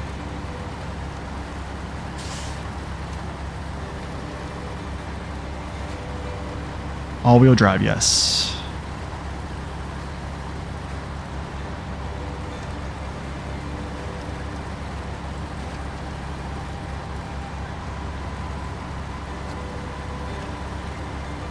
Yeah, I mean, there's some trucks that have their own special gearboxes that are different than.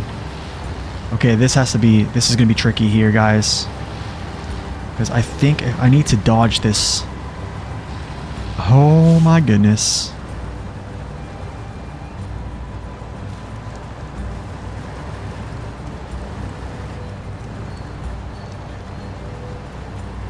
Come on, baby. Let's go. Let's go, SD. Drive the power to the rear wheels real quick. Let's go. Okay, the reason I did that is because I was getting axle freeze. Where am I on the map right now? Right here. I'm running up to the tower.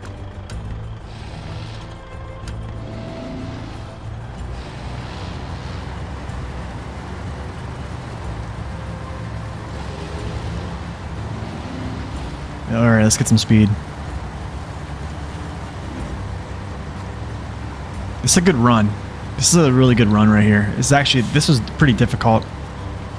But yeah, the reason that that's a little trick there to boost power to your back wheels is cut off diff lock, or cut off all-wheel drive, leave diff lock engaged if you start having axle freeze like that. Because if you have a load on your back tires, you just drive all the force to the back tires. And the back tires, if they can turn, they have traction, then you can push through. How much will I hate life when I do the rock trailer mission on Yukon? I don't think it's too bad. I mean, okay, let's see here. I think what you could do is bring yourself an escort. If you have to. Which is, you literally just pull it along if you have to.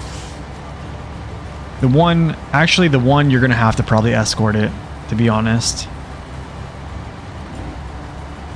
Okay, I'm actually going to drive down, like in.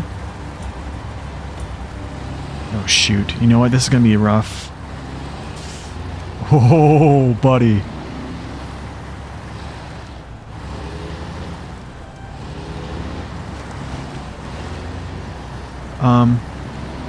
This might be it right here. I don't know if I have anything.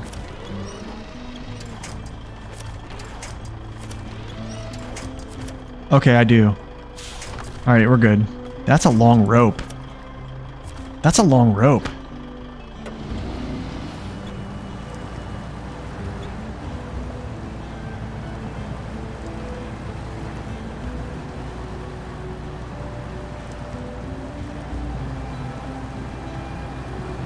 No, God!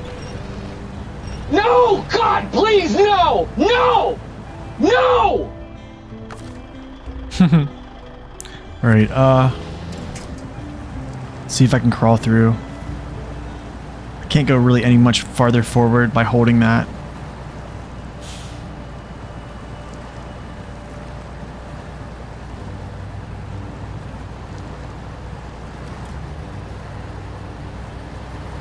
Okay.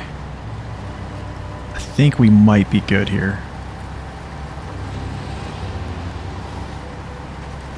Yeah, Yukon does have some tough climbs, that's for sure. There's some tough spots, man. Yukon's definitely no joke. I like it too. I like this terrain too. It's definitely with this type of cargo, it's very challenging. This has been a pretty challenging little run here.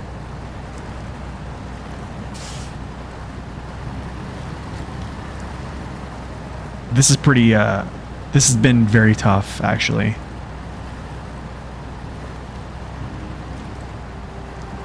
You literally can see the cage like rolling. There it is. There's the all-wheel drive switch off. And add power right there to back wheels to give me a drive. That's right there is a very good example of that.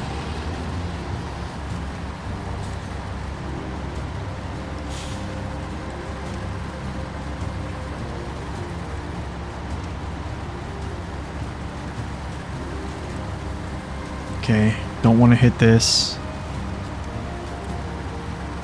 But yeah, I mean, like, this is a good way. Shoot. Not good. This is not good. Guys, this is not good.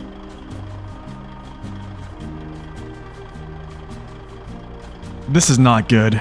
Okay, see, I don't know if you guys see what I just got myself into. Oh, dude, this is not good, but we're gonna try it.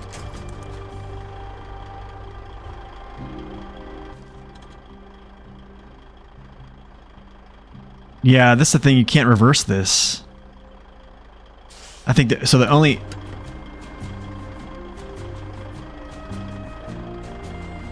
I'm gonna try it. I think I'm gonna try it. The only thing... Yeah, we're gonna try it.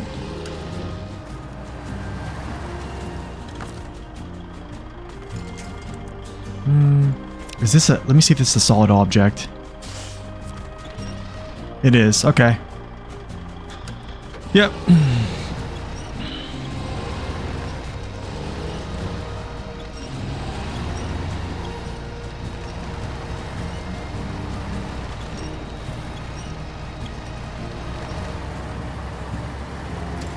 My goodness, man. My goodness. I guess I'll push this here because it's a straight line forward.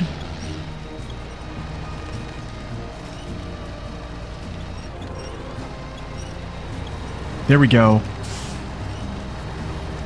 Let's go, baby.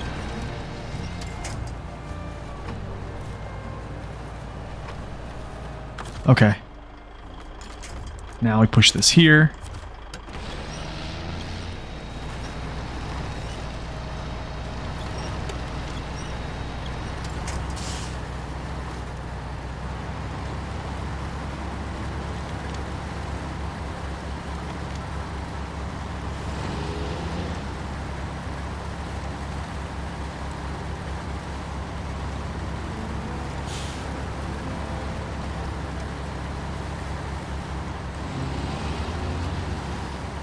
Nice.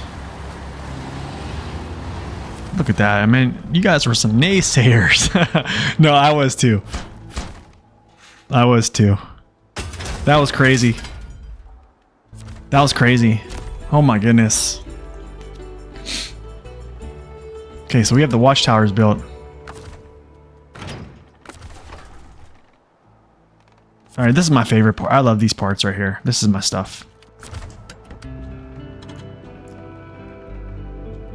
What do you say, guys? Does this deserve a cup of coffee right now? Because I think I'm about to go get one. Go get a quick cup of coffee and then... Yeah. I think so. We're going to get a quick cup of coffee, guys. I'm going to put the Be Right Back screen on and yeah. Give me like 60 seconds or so. I'll be back. Yeah. Alright, I'll be back. See you guys in a second.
Cup of coffee. Oh man, that's good. All right, let's get back to it. Stop playing around.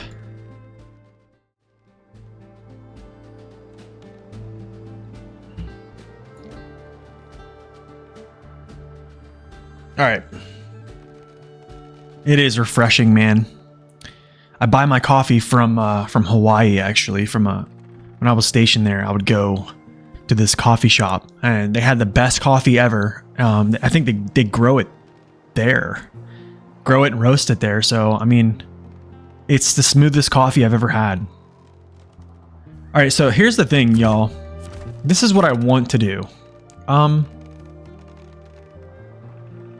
like to get this truck back down. I think Hawaii is the only place in the United States that they can grow coffee. I know that up on the North Shore, I literally drive when I'm driving down to the North Shore past the Dole Plantation when I lived there. I would see their coffee fields, and also where their store was, they had it out back. Okay, so what I want to do, guys, is I want to continue scouting this map. I just like to open it up fully, but I kind of want to pull this trailer, this radar trailer with the Neo Falcon. Is everyone all right with that? But I need to get this mission here. I need to come down here and grab this mission. I think what I'll do is I will come down here, grab this mission, recover, blaze through this gateway. Actually, no, that's not... No, we'll just come back. Yeah. So what we'll do is we'll just come back.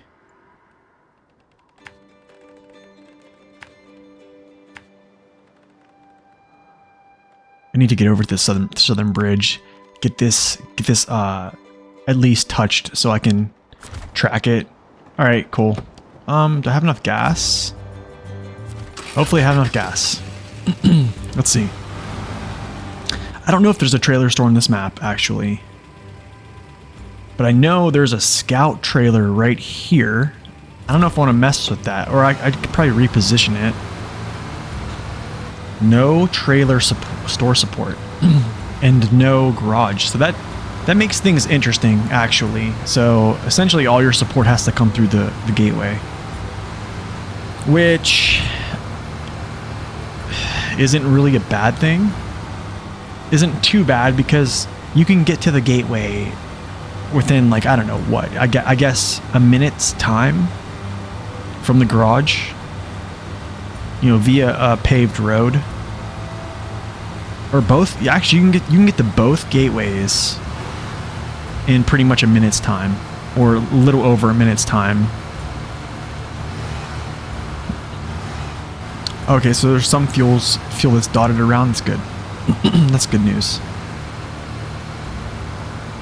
But yeah, I think for the sake of just playing this truck and just getting the rest of this scouted out, I think we'll do it. We'll just play with it a little bit. We've already done some pretty good hauls. So we'll open up the map, and I need to get some scouting done. Oh, dude, you know what? This is the part I didn't want to go through.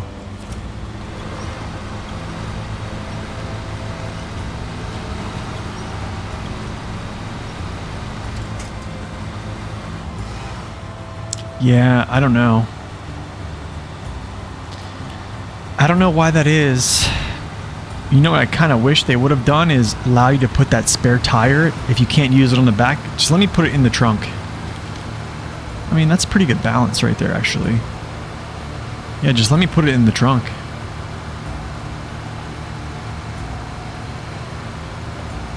Kind of like, I forget what Scout can do that. I forget.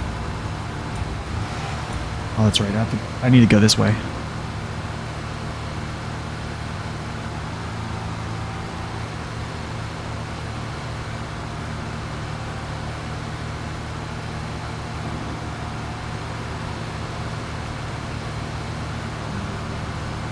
Has anybody played the Neo Falcon a lot lately? What is everybody's thoughts on it so far? You like the Scout? Yeah, you can use a loaf. Lots of spares, it's true. It looks good with the bumper with the spare wheel. Yeah.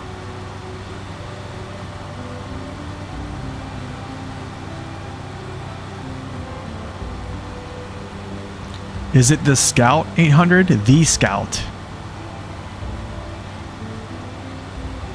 Fun but lesser than the Sentinel? Yeah, I kind of... that's kind of like my impression. It almost feels like a little bit better version or a more capable version of the Land Rovers. Because they just don't have the tire height. But they do have the power. They have much more power than this, but I don't really think power is too much of an issue.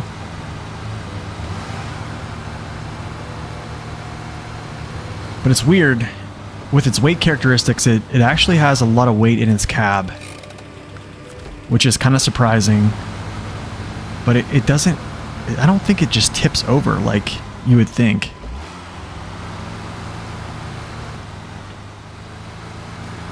Alright, back down the mountain. As we just take forever.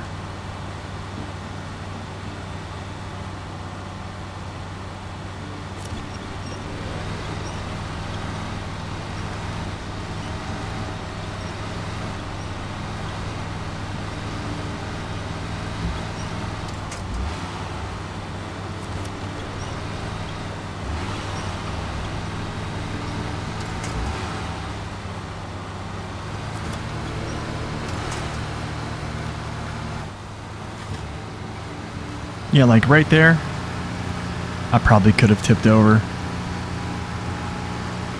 Yeah, it's kind of fast with the SnowRunner gearbox, even.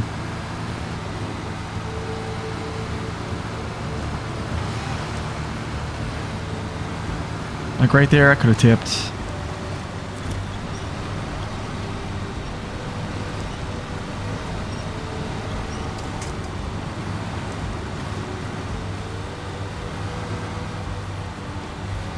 It's pretty good right there too, actually.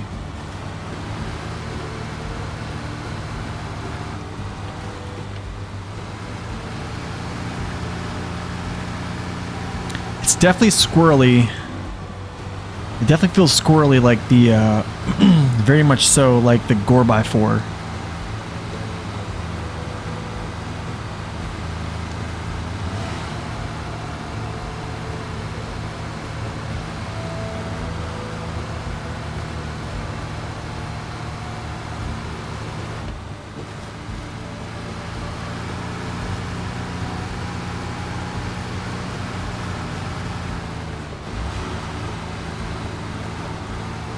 See, like terrain like this is good terrain for them to add difficulty to the game. Like little rock step-ups, like here and there. Like this stuff, could you imagine pulling logs, like a medium log attachment over all that stuff? Can you imagine?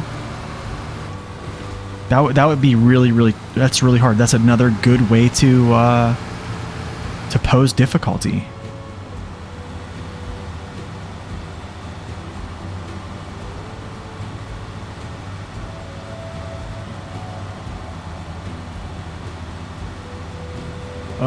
Okay, let's just get over to this rock.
Alright, what is this? Literally, this is rock, and I'm chunking mud. I don't get it. That's the stuff. That's the stuff I pay attention to too much.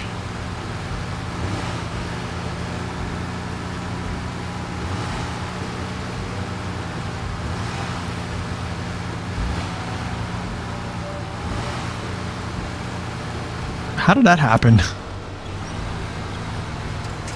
The only place that I think that's another good spot is the squeeze through the rocks in the contest and NAI. Yeah, that's a good. That's one. I think another spot that I think could be troublesome is this. Is right here. Is this King of the Hill? Yeah, King of the Hill. It's this spot right here.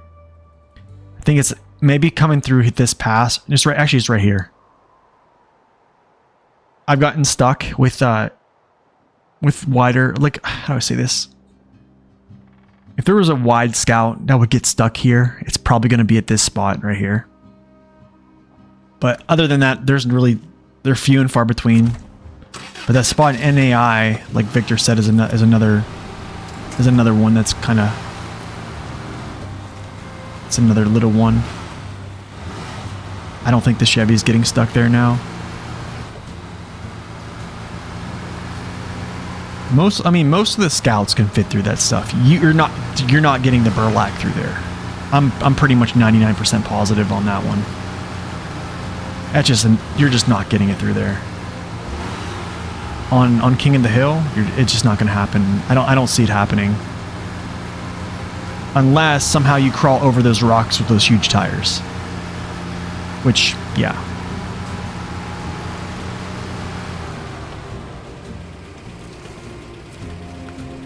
All right, Southern Bridge. Now we get back to our trailer, get some gas, and then get this going.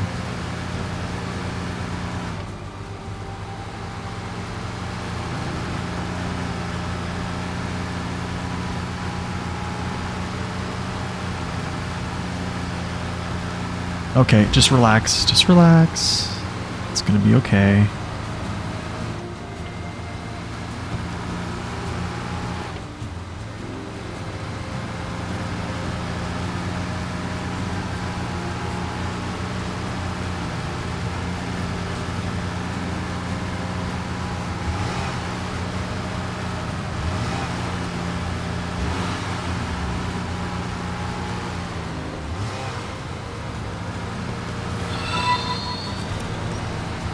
Yo, Captain Dave, thank you for that follow. Welcome in.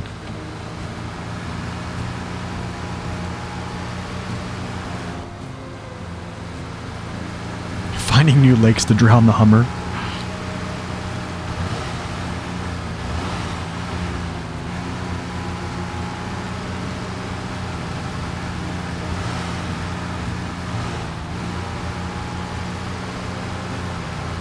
Where's the burlap? Okay, I'm close.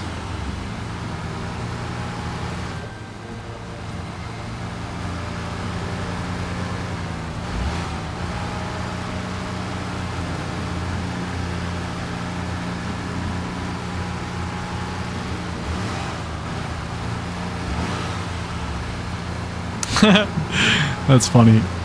Burlap's back here.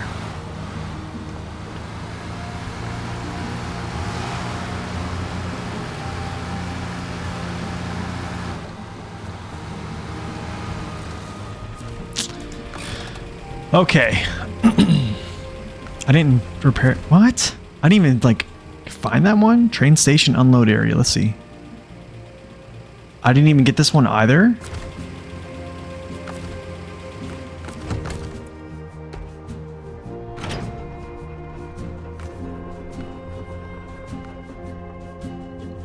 Ooh.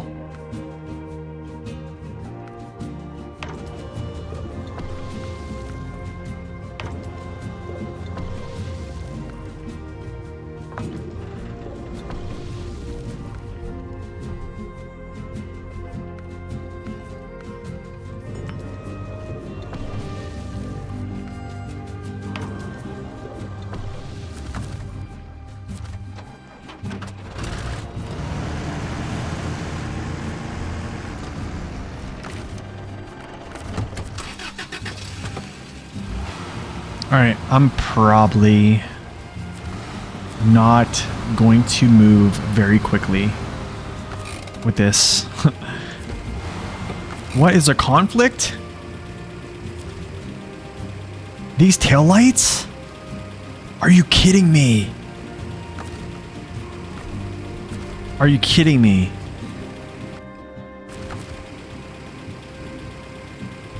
Oh, you gotta be kidding me, dude. That is ridiculous. I almost just wanted to use the burlap then. Yeah, I'm just gonna use the burlap. Transfer all this fuel back.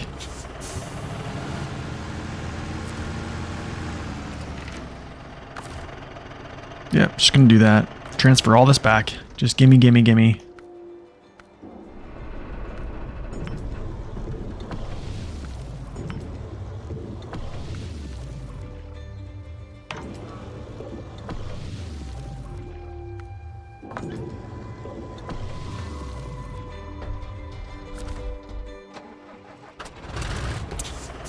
Whatever.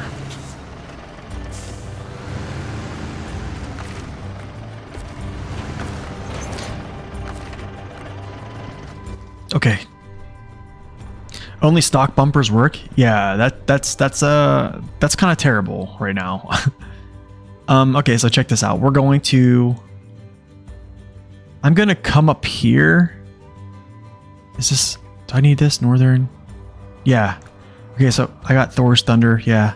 Okay, so what I'll do is I'll come up here, grab this northern base, pop this radar trailer, head back this way. We'll go up here toward this gateway. I'll pop this trailer and see if there's anything here. If not, we'll come back down here south. I don't know if I can cross this bridge, but if not, we'll just pass through this way. I'm guessing I can get through that way. Come down around and just scout this, I guess.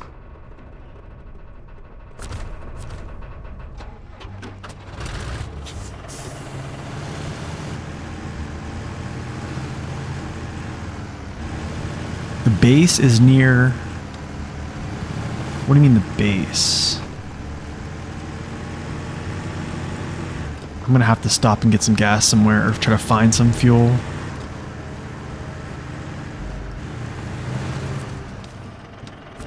Okay, I guess I did get that. Alright.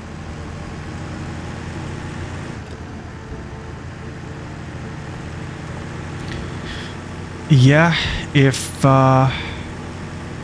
I don't think I was in much agreement when Saber gave this thing the ability to haul this type of trailer. I think it makes this just much too powerful. I mean, I feel too much inclined to use this setup because of this add-on.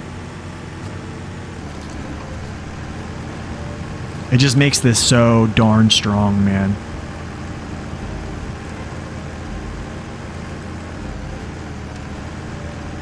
Oh, it triggers Thor's Thunder? Okay. I'm gonna have to, when I get there, I'll have to figure that out. Wait, Dirt, didn't you have an issue with one of your missions with the rail? The rails? Was that you that left that comment? With the rail sections?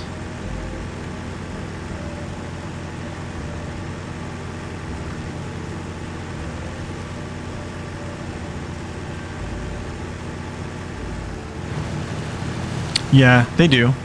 But honestly, I think it's not because they struggle with it power-wise. It's just because they're so light that they spin tires and they don't have enough traction to just pull it. It's not really because of power. It's just... Yeah. But I mean, I've scouted out multiple maps with the radar trailer and a Hummer, and the Hummer pulled it pretty dang well.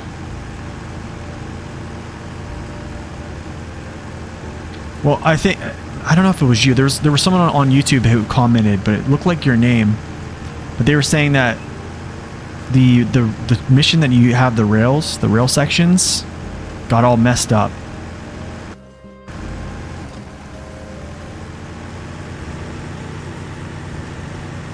And like they couldn't reset it or something like that.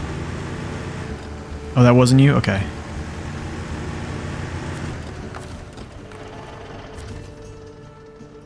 I guess I had this. So northern base is just Thor's Thunder. Okay, so that I guess... But I have Thor's Thunder. That's weird. Okay, so this is stuff I don't like. Like there literally is a different mission sitting right here that says something totally different. But it's Thor's Thunder. Okay, speedy delivery. Not necessarily going to worry about that right now. But we will at some point.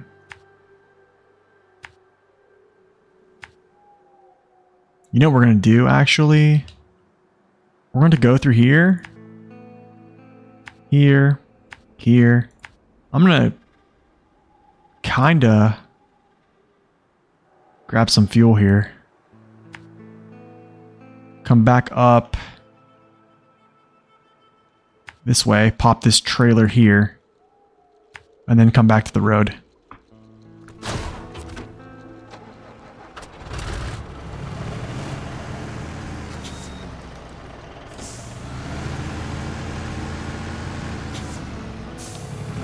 You'll need a crane and a bed for speedy delivery? Okay.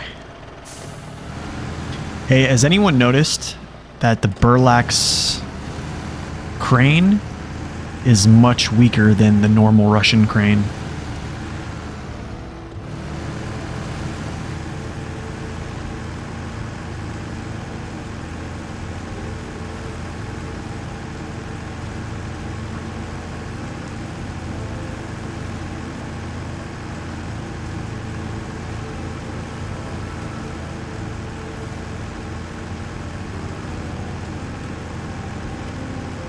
Yeah, it has issues picking up even the lightest scouts in the game.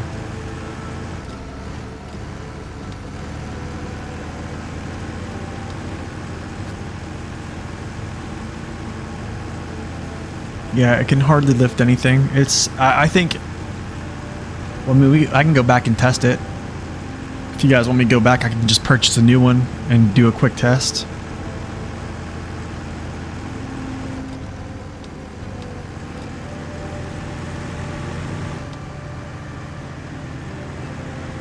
Yeah, the multi-purpose doesn't feel like it's as strong as it should be.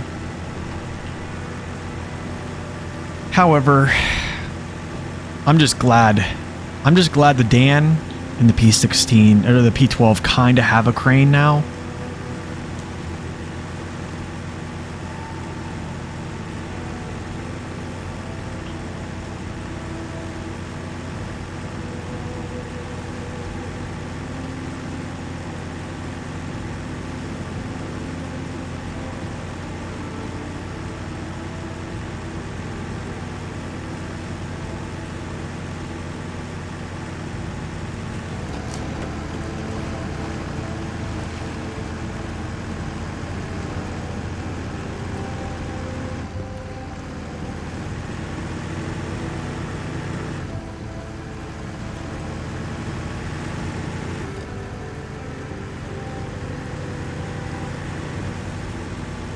Yeah, right? Exactly. Christmas gift, maybe? That's the thing, man, is I'm so against them adding upgrades to existing trucks in the game that have been existing since like 2020 or 2021. I'm really against them giving upgrades to those trucks if they're going to be found on later maps. It's dumb. It's really dumb. It's so dumb. Just make them level 1 locks, restrict an upgrade to a level, and then allow them to equip it. Instead of making me hunt down something on a completely different map just to have a top engine or an active suspension or anything.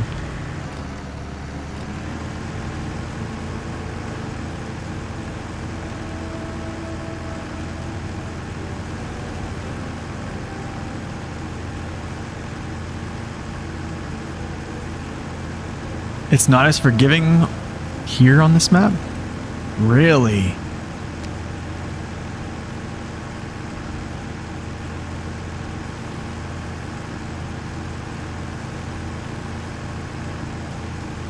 No, I mean the P12. Did I say P16? It's P12. P12. They gave the P12 a crane, a multi-purpose add-on. Yeah, it's a fuel repair add-on, multi-purpose. Alright, Scorpy. Good to have you here, man. I will see you next time. You have a good day at work. Level 30 for a sun visor in the Tatran? Yeah, that's kind of funny, but I mean, the fact that you can hit level 30, that you can hit basically a high or a mid-level 20 just by doing Michigan alone, I mean, it's really not that bad.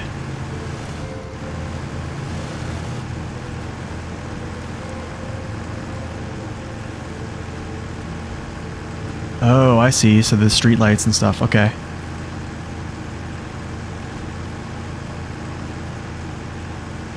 This is actually really cool. I kind of want to see this. I want to see this stuff.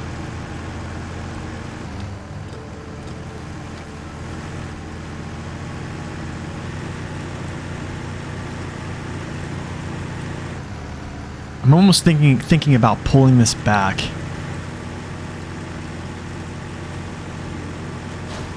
Alright, Jigsaw, thank you for stopping in, man. We will see you later. Yeah, I'm gonna pull this back to the road. We're gonna use this for something.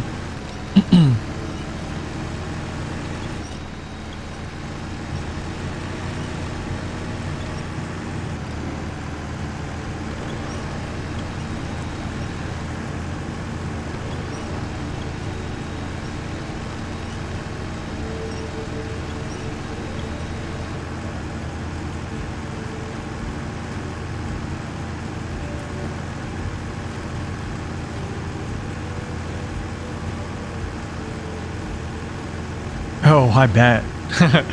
Yeah, I bet. It probably was pretty painful.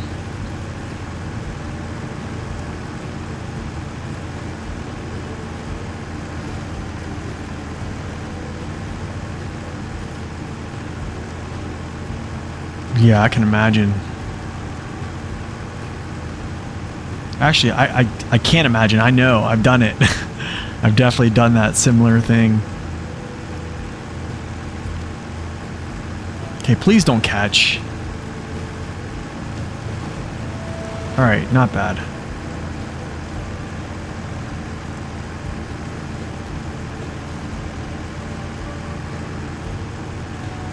Yeah, I'm gonna take this to the gateway. Or just put this like near, maybe not near the gateway. I gotta think. I don't know. I need to bring in, I've been saying this a lot. I need to bring in some fuel trailers in here. Probably like 3 or 4.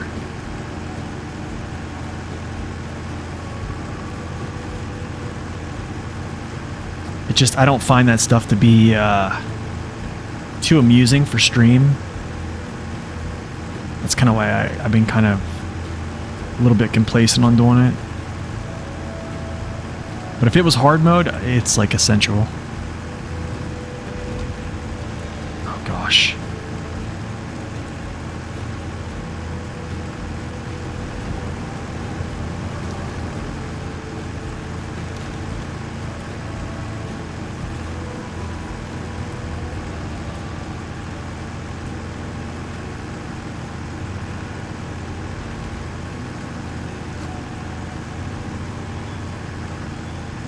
Oh wow, it wants me to kick off all, diff lock right now? This is like one of the first times, ooh, whatever.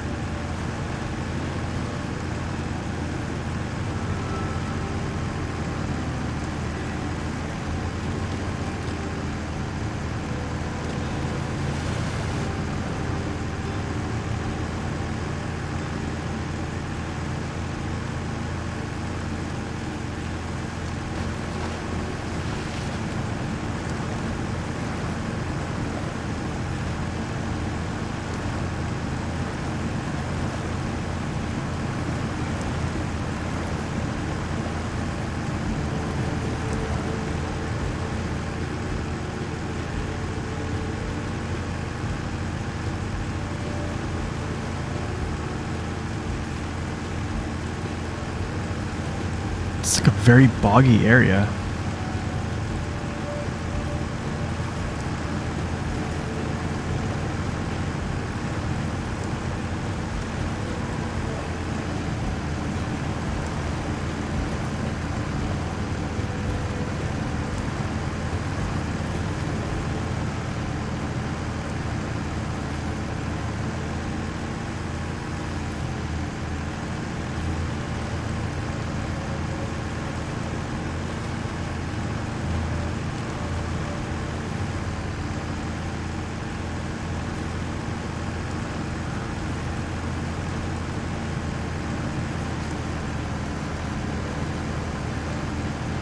Which scouts have diff always on besides the Tuz 166, the F750, and the Tatran and Lodestar? Ooh. Let's see.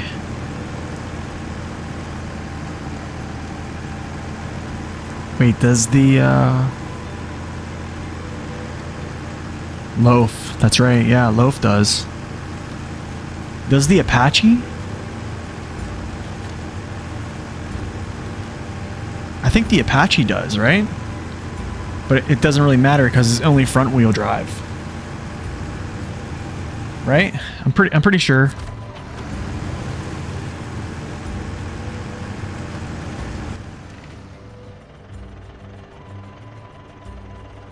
Oh, that's right. I need to pop this trailer.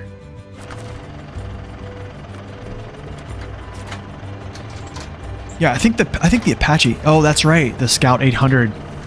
That's actually a really good one, to be honest. New objective discovered. Oh no. That means I gotta go up there. Alright, whatever. The Yar. Wait, the Resvani Oh, does it really? I forgot about that. That's a good one, man.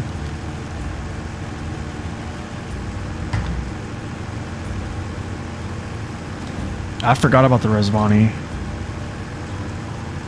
You know, the thing is, I was thinking the Yar, but I was like, man, wait, does it have... I was thinking, I was like, maybe it does have a switch.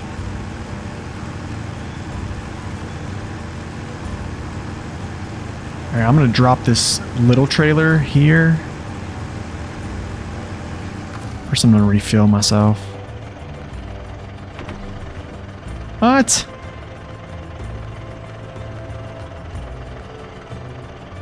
Oh, that's so stupid.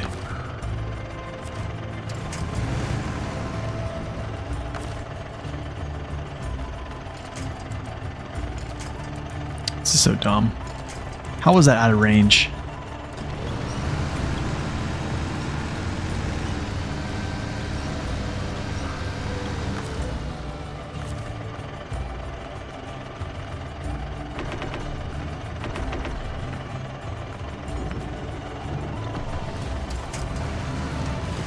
Alright, let's go.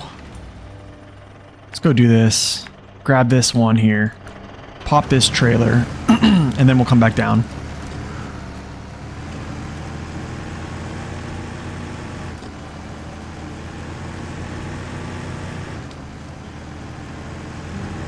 Man, you know what the crazy thing is? I think giving this truck the ability to do this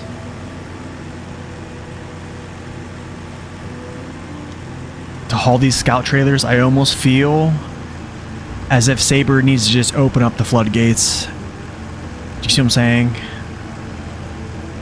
Like, give the Apache, give the Resvani, like just open it up. I mean, you already gave one of the stronger scouts in the game the ability to do this. You might as well unhamstring the others. Do you know what I'm saying? Or unleash the others. What is that? I'm gonna go... Hold on a second.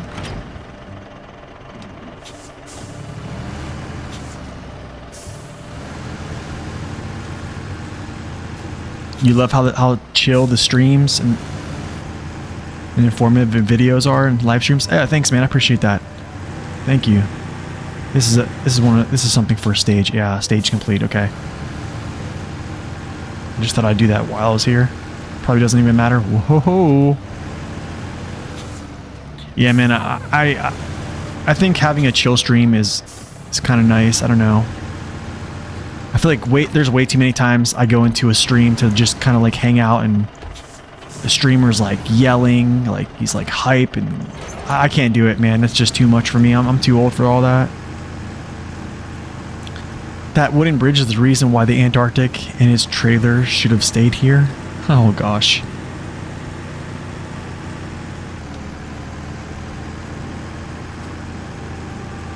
But yeah, the Resvani, the Apache, and man, even the CJ7 Renegade, you got to give them all trailer support at this point.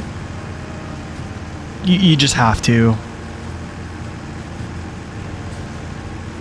No one uses those trucks that I just said. Like, hardly anyone uses them because there's no trailer support. Trailer support is a huge deal in this game. Like, having a trailer to pull behind you is like a lifeline for a scout. Like, even much so, when you tip over with a scout, if it's small enough, you can actually use the trailer to get you back on your wheels with a winch. Oh man, this looks crazy up here. This looks cool.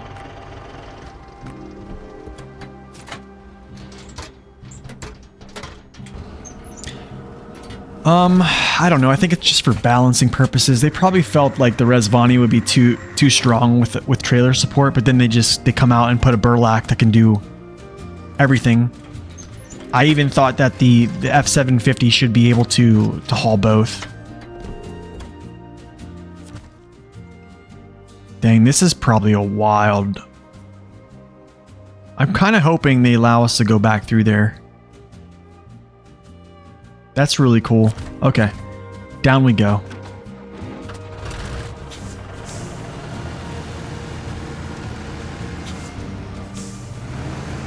Yeah, I agree. Yeah, some trucks need to be unique in some way, but I think if you're going to give one of the stronger trucks in the game something, you might as well give some of the lesser trucks in the game something as well.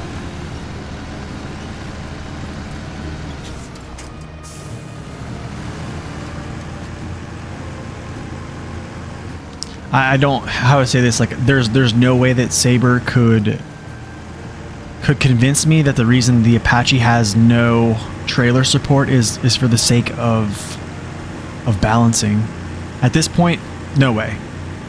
If you, and even honestly, even the here's another good one that we haven't talked about at all. His name hasn't even come up. Is the Con Marshal. Con Marshal used to be so OP. Then they nerfed its fuel tank. But I mean, still, it has a lot of good potential. But I think at this point, of how late we are in the game, like, you really can't claim that it's overpowered anymore. Like, just give it trailer support now. I think if you did that, if you gave all the scouts some type of trailer support, I think you would probably see a lot of other players using some different trucks, especially the scout with and stuff like that. Because to be honest, like, do some of the lower scouts need balance? I don't think so. I think they need help. I think they just need help. Let's see. I need to go southbound. So essentially, I need to go here, this way. Cross the bridge. Down through here, over, and I probably need to pop the trailer there. I don't know where I'm gonna put this. I have no clue. Honestly, I almost want to just get rid of it.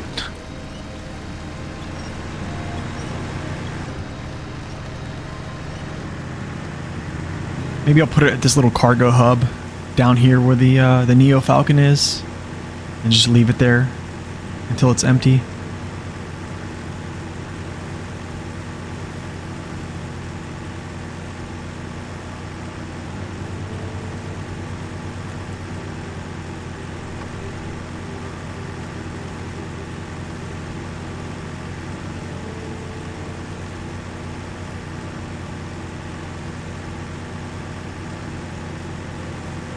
Sort of, yeah. Yeah, I need to bring in some big heavy trailers for fuel.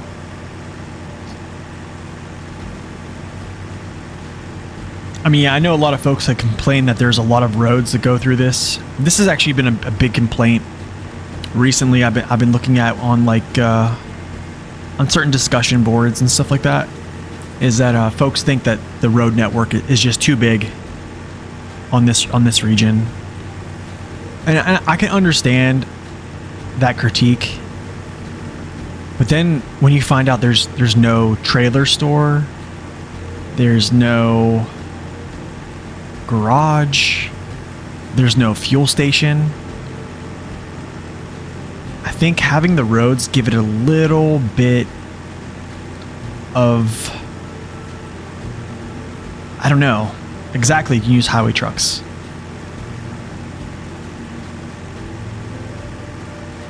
You can use highway trucks to be a little bit more like support roles here. Yeah, I think we do really rarely have like road networks like this. But also, like, you got to think about like the place this is located and how like the whole theme is. It's not really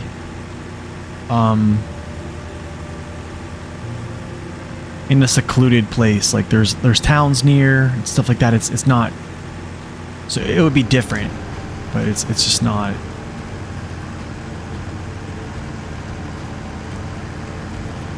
But honestly, I enjoy it. I mean, look at Alaska, man. Alaska's road network is huge. Look at... Oh, man, look at the Belozersk Glades. That's a very large road network, too. You know, actually, I would have been okay if they took out these roads here and just made them, like, very light dirt paths. You know what I'm saying? Just, like, make these, like, dirt roads. Where even if you used highway trucks, like they would be this wide, they'd be a super wide path, but just like light dirt paths.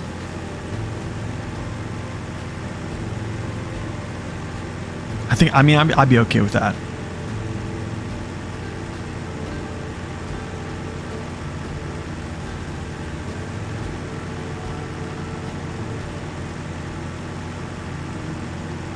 Mr. Loaf Wolf, that's funny.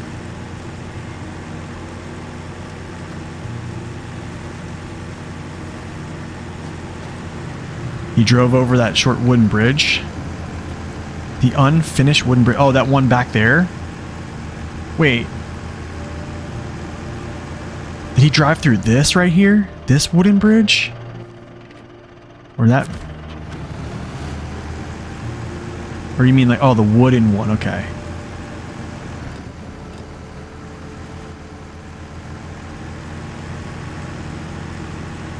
Oh, come on, get back to your wheels, thank you.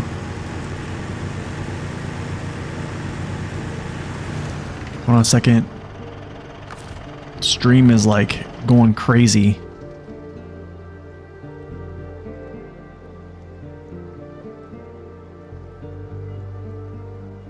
I'm gonna let my stream stabilize here for a second. It's like, I just noticed I'm dropping frames like crazy right now.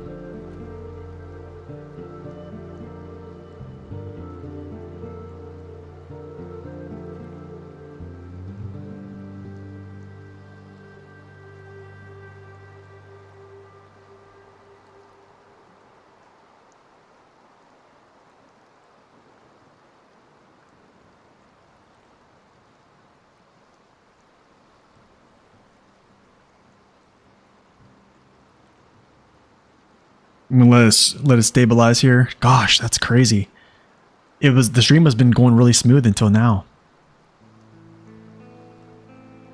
Okay, looks like it's becoming better. All right, we're back. That's weird, man. It just does. Sometimes the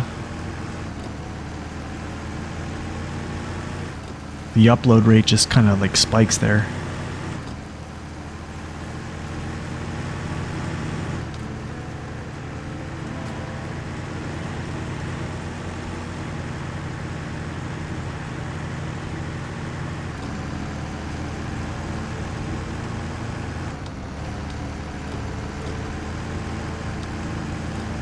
Let me see, wooden bridge.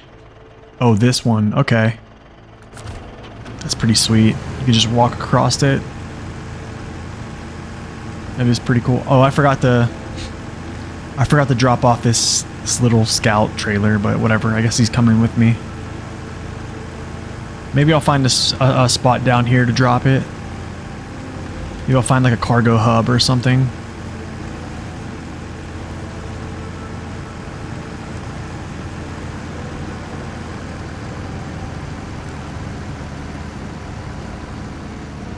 Oh, that's right. I need to pop the trailer here.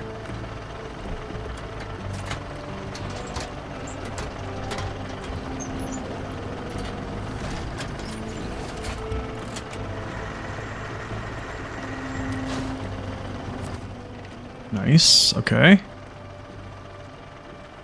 Let's make our way along this bottom part, and then that's it. For scouting, that is.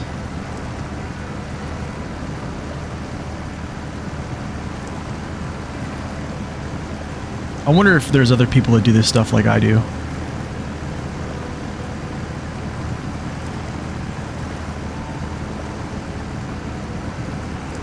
just very particular about getting everything in view, I guess.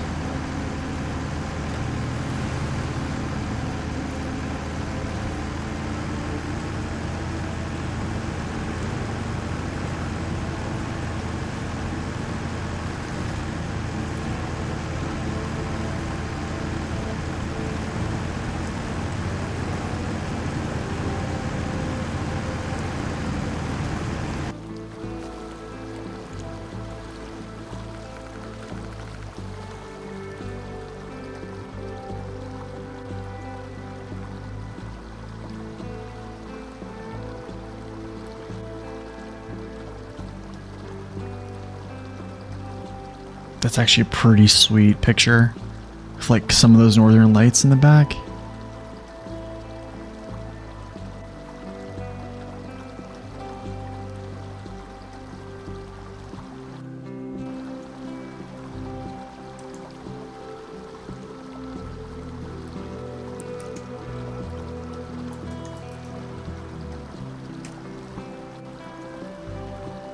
All right.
Actually, I want to see this temporary unloadable area. I might stop. Yeah, actually, we're gonna go this way. I'm gonna. No, maybe. Yeah. Looks like there's a free trailer there. That's kind of cool. Go this way. I'll probably have to pop trailer there, grab that upgrade.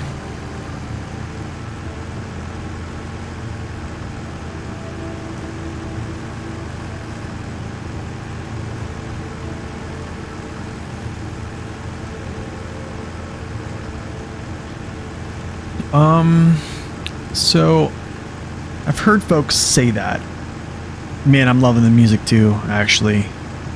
So I've heard folks say that they feel the burlap is like unstable. But I mean, to be honest, all of its weight, all 4,000, I believe it's all 4K, 4,000 kilograms. I think it translates to like 4.4 US tons, I believe. Is this the path? It is. All of its weight is in its chassis. I think what happens is it doesn't have a lot of flexibility in its frame and in its suspension because by design. I mean, it's not too bad, but I think what happens is you can get leaned over to a point, you can tip yourself over, and then it's just really hard to get back to your wheels. But I think overall, I don't think I find this vehicle tippy. And also, like, I don't think you can really get going too fast to really be like a super tippy vehicle. I don't know. That's just my, oh, there it is. Haha, there it is.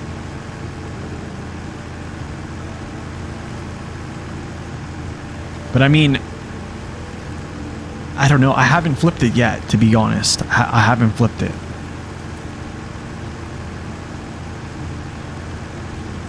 This is nice. This is really cool. Going underneath the bridge. Nice.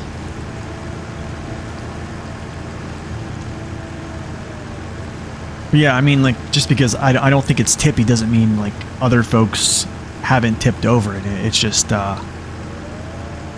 maybe some other folks drive it a little bit more without care, I guess, or just more aggressive and just pushing it to a point where it's just going to roll over on you. When I did testing with it, I have actually, it'll be on the review, because I did record some of it.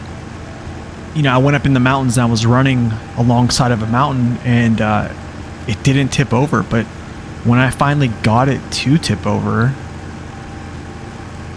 it actually got back to its wheels. It rolled over to its wheels, even on the slope. I'm gonna leave that there. And it was really surprising.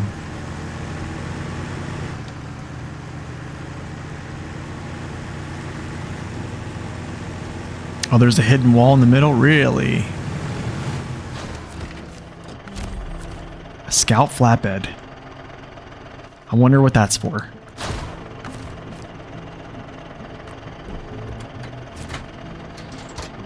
Traffic accident. You know, I think Naked Dave was trying to work on something so that you could actually cross those bridges and they wouldn't stop you. I didn't really check back in. Oh, nice. There's a nice fuel carrier there. That's nice. I need to get down here, huh? So I need to actually backtrack. It's a nice fuel carrier. It's pretty nice. I don't know how far I want to really go to pop this trailer. I kind of want to get over to like here and then pop it again. I don't know. We'll see.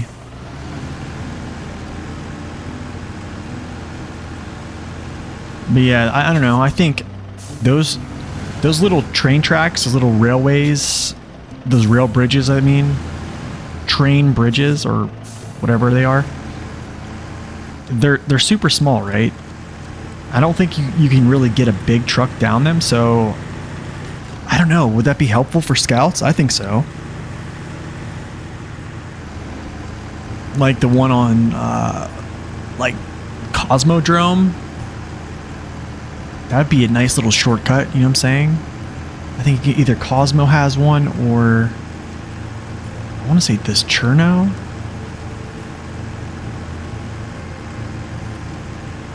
But yeah, I think that'd be awesome.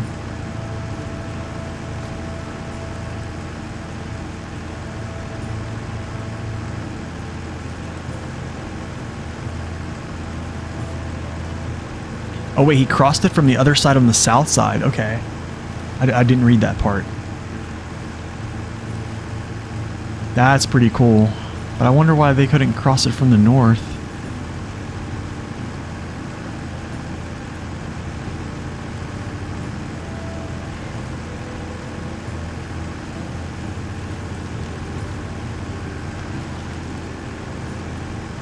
Oh man, do I want to grab this thing and bring it up here? Like while I'm already here, do I want to grab this? I kind of think I should. And at least like bring it to the log station or something. Maybe, oh yeah, I guess I should. It's like do it now or do it later, right?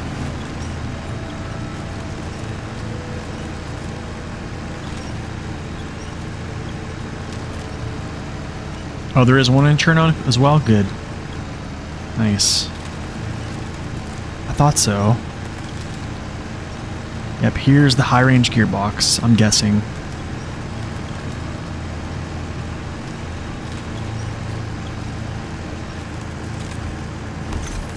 Yep, high range for the Burlak.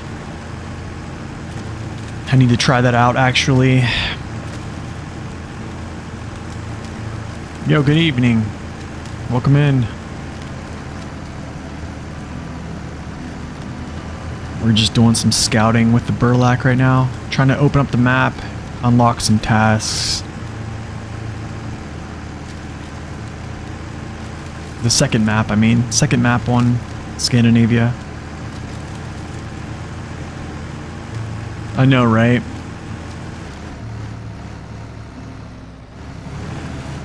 What is it stuck on?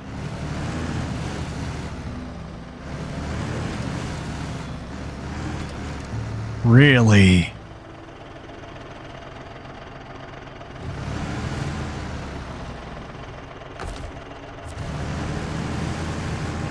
Yeah, I like the new season so far too as well. What is it stuck on? Is it that branch? Like, it should break by now. Like, usually when you back up and then hit things again, they usually just drop.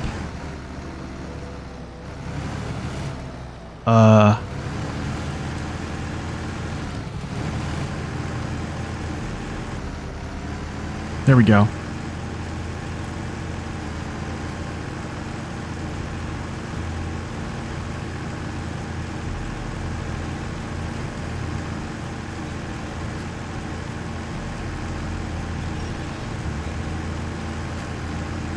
And I like this area though. I expect this to be like just muddy and boggy down here, but it's not. It's actually like kind of rocky, up and down, little like hills. It's kind of nice. Man, this new season so far is a banger. I mean, I'm loving it. I'm loving it.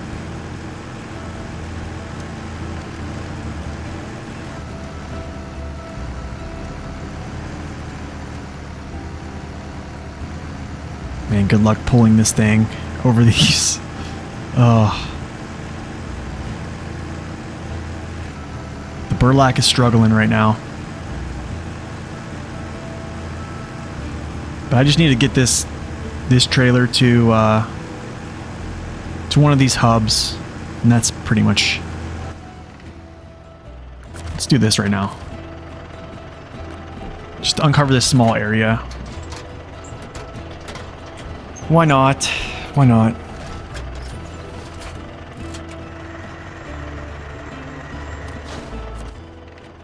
Nice. Or not nice.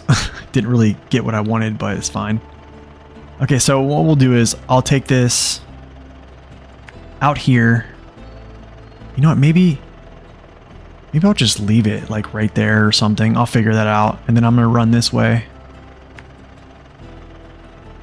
And then pop trailer here. And that's pretty much it. And then probably see if I have to grab any more tasks along the way. I don't think there's many. I don't think there's many. I think a trip across the water is probably one I have to grab. And then Lake Paradise.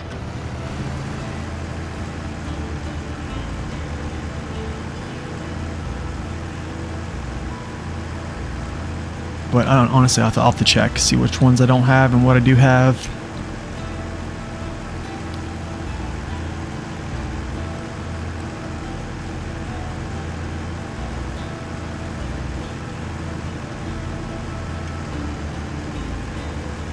Low gear, best gear. Honestly, this is the best gear for this truck.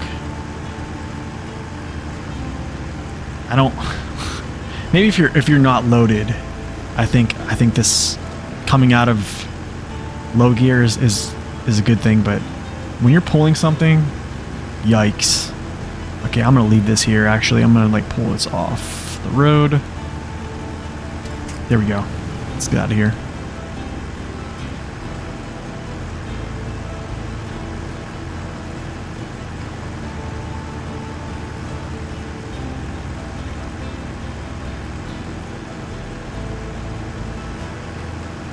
Like here's a good observation that I was thinking about earlier is if you're in diff lock in a switchable situation and your truck is not actively telling you to unswitch even in some of these lighter areas, it kind of tells you something. Like it just wants that gear. or it needs it. Maybe I don't know. Because when I was using the Neo Falcon, like in situations like this, it would tell me, no, we need to come out of this gear. This truck right here, it's like, it's fine in this gear. So I don't know. See if I can move a little bit faster down these trails. I don't think so. Let's try it. Okay, maybe we're going a little bit faster now.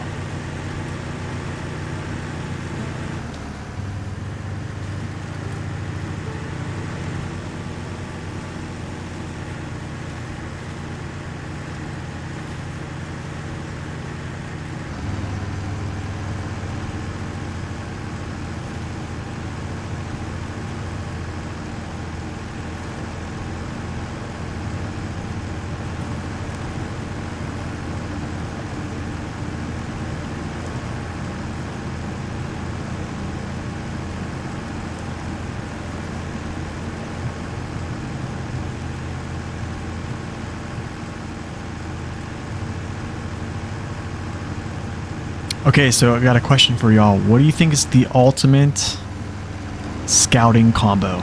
The Burlak's amazing? It is. It really is. So if you were to use 2 trucks, what would be your combo?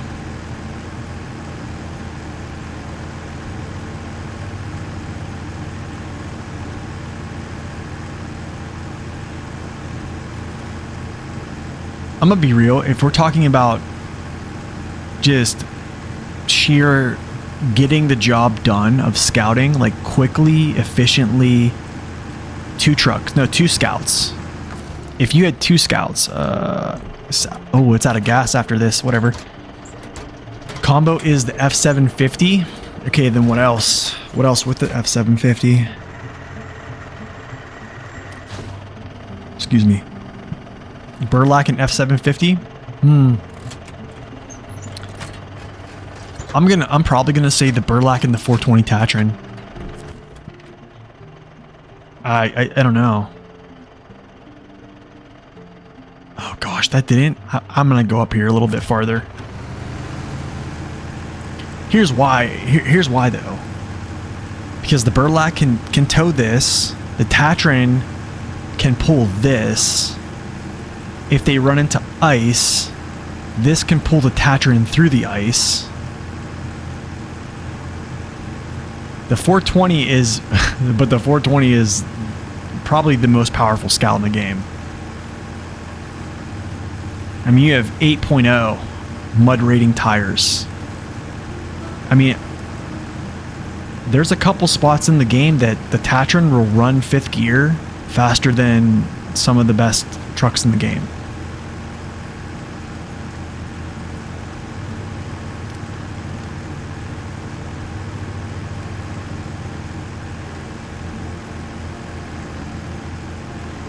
What do you mean the 420 doesn't do anything?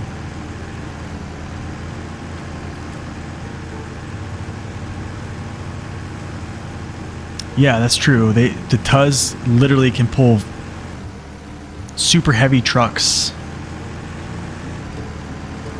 It's insane. I'm telling you, it's insane.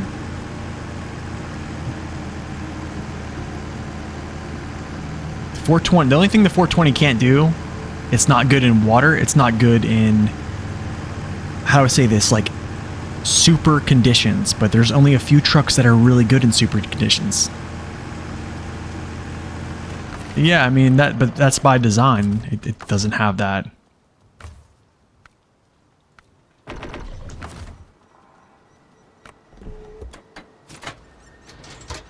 But I mean, anybody who's played in the 420, I mean, it just runs through things. It's not good in trees either, but it's super stable. I mean, it crushed a Moor. Like me scouting a Moor. I mean, go back to my hard mode. I mean, I completed hard mode a Moor faster than I completed hard mode or normal mode a Moor. The Burlak does run through things, but it doesn't run through things as fast.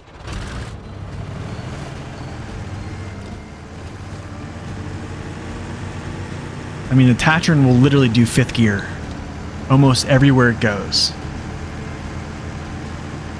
Its engine has 200,000 torque, which is the same as the Tega. So it basically has a Tega engine with 8 tires that have a mud rating of 8.0.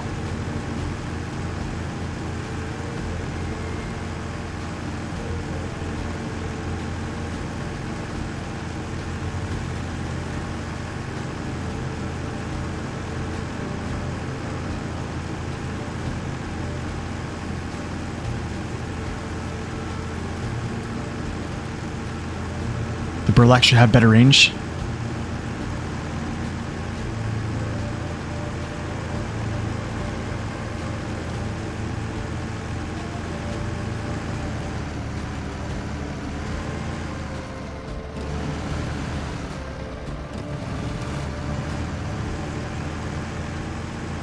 Anyone using the Con Sentinel? The Con Sentinel's nice.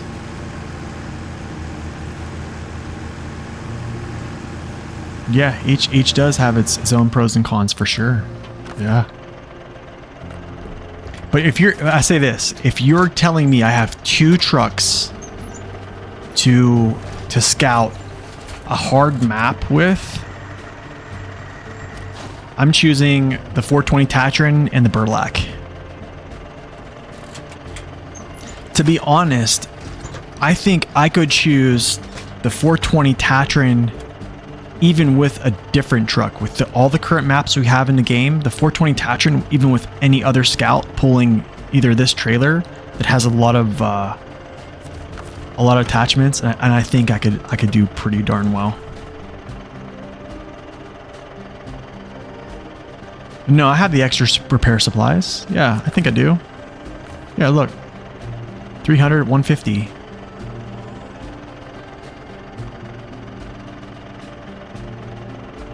Yeah, it has a ton.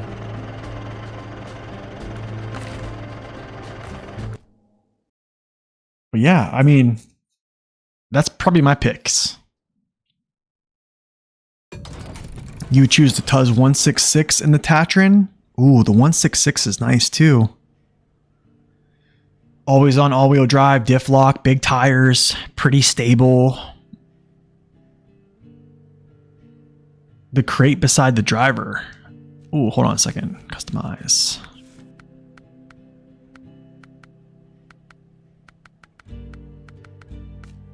Wait, is there something in here?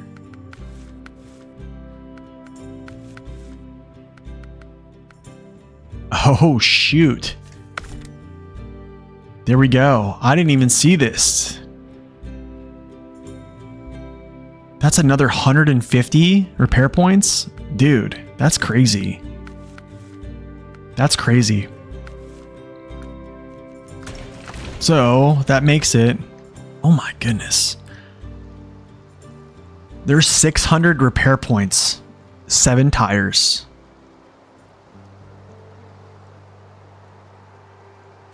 No, wait. 600 repair points, 1 spare tire. Yeah, I think so too. I think most trucks should have that. Most scouts should have that. Yeah, I definitely overlooked it. Okay, so I'm gonna change my mind. I'm gonna say the Burlak and the Tuz 420 Tatron. If you're telling me like I have, let's say it's a timed event, they say okay. Or for instance, I'll say this here. Let's say they go, okay, you're gonna start a Moor. You're given 2 scouts. Choose your pick to scout this all out. Or yeah, to scout this all out. Or even let's say all 4 maps. I think the fastest pace is going to be those 2. I really do. I think the only way it's going to be faster. How about the Caterpillar? Oh shoot. Oh man, that's another good one. Shoot. I never used that one to scout.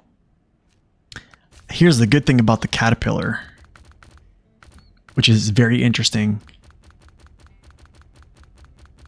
It has these massive mud tires on it, right?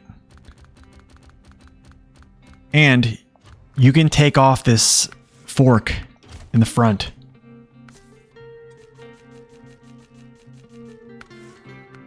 Give it some more power to weight. But the thing is, it goes everywhere. It is very fuel efficient.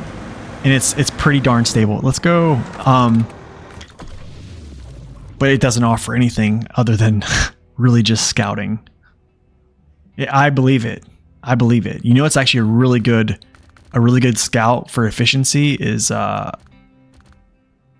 this. You mentioned this actually. But I think if I use this as a second scout with the 420 Tatran, I would go archaic. I would go archaic gearbox for the efficiency. But the only thing about this, man, is you don't have a high gear, so you're just spamming clutch bump all the time. But it's a pretty darn efficient engine. So driving the Tuz 420 backward is more efficient. Oh my gosh. You really got to have some patience for that. Where am I going here? Back to by the lake.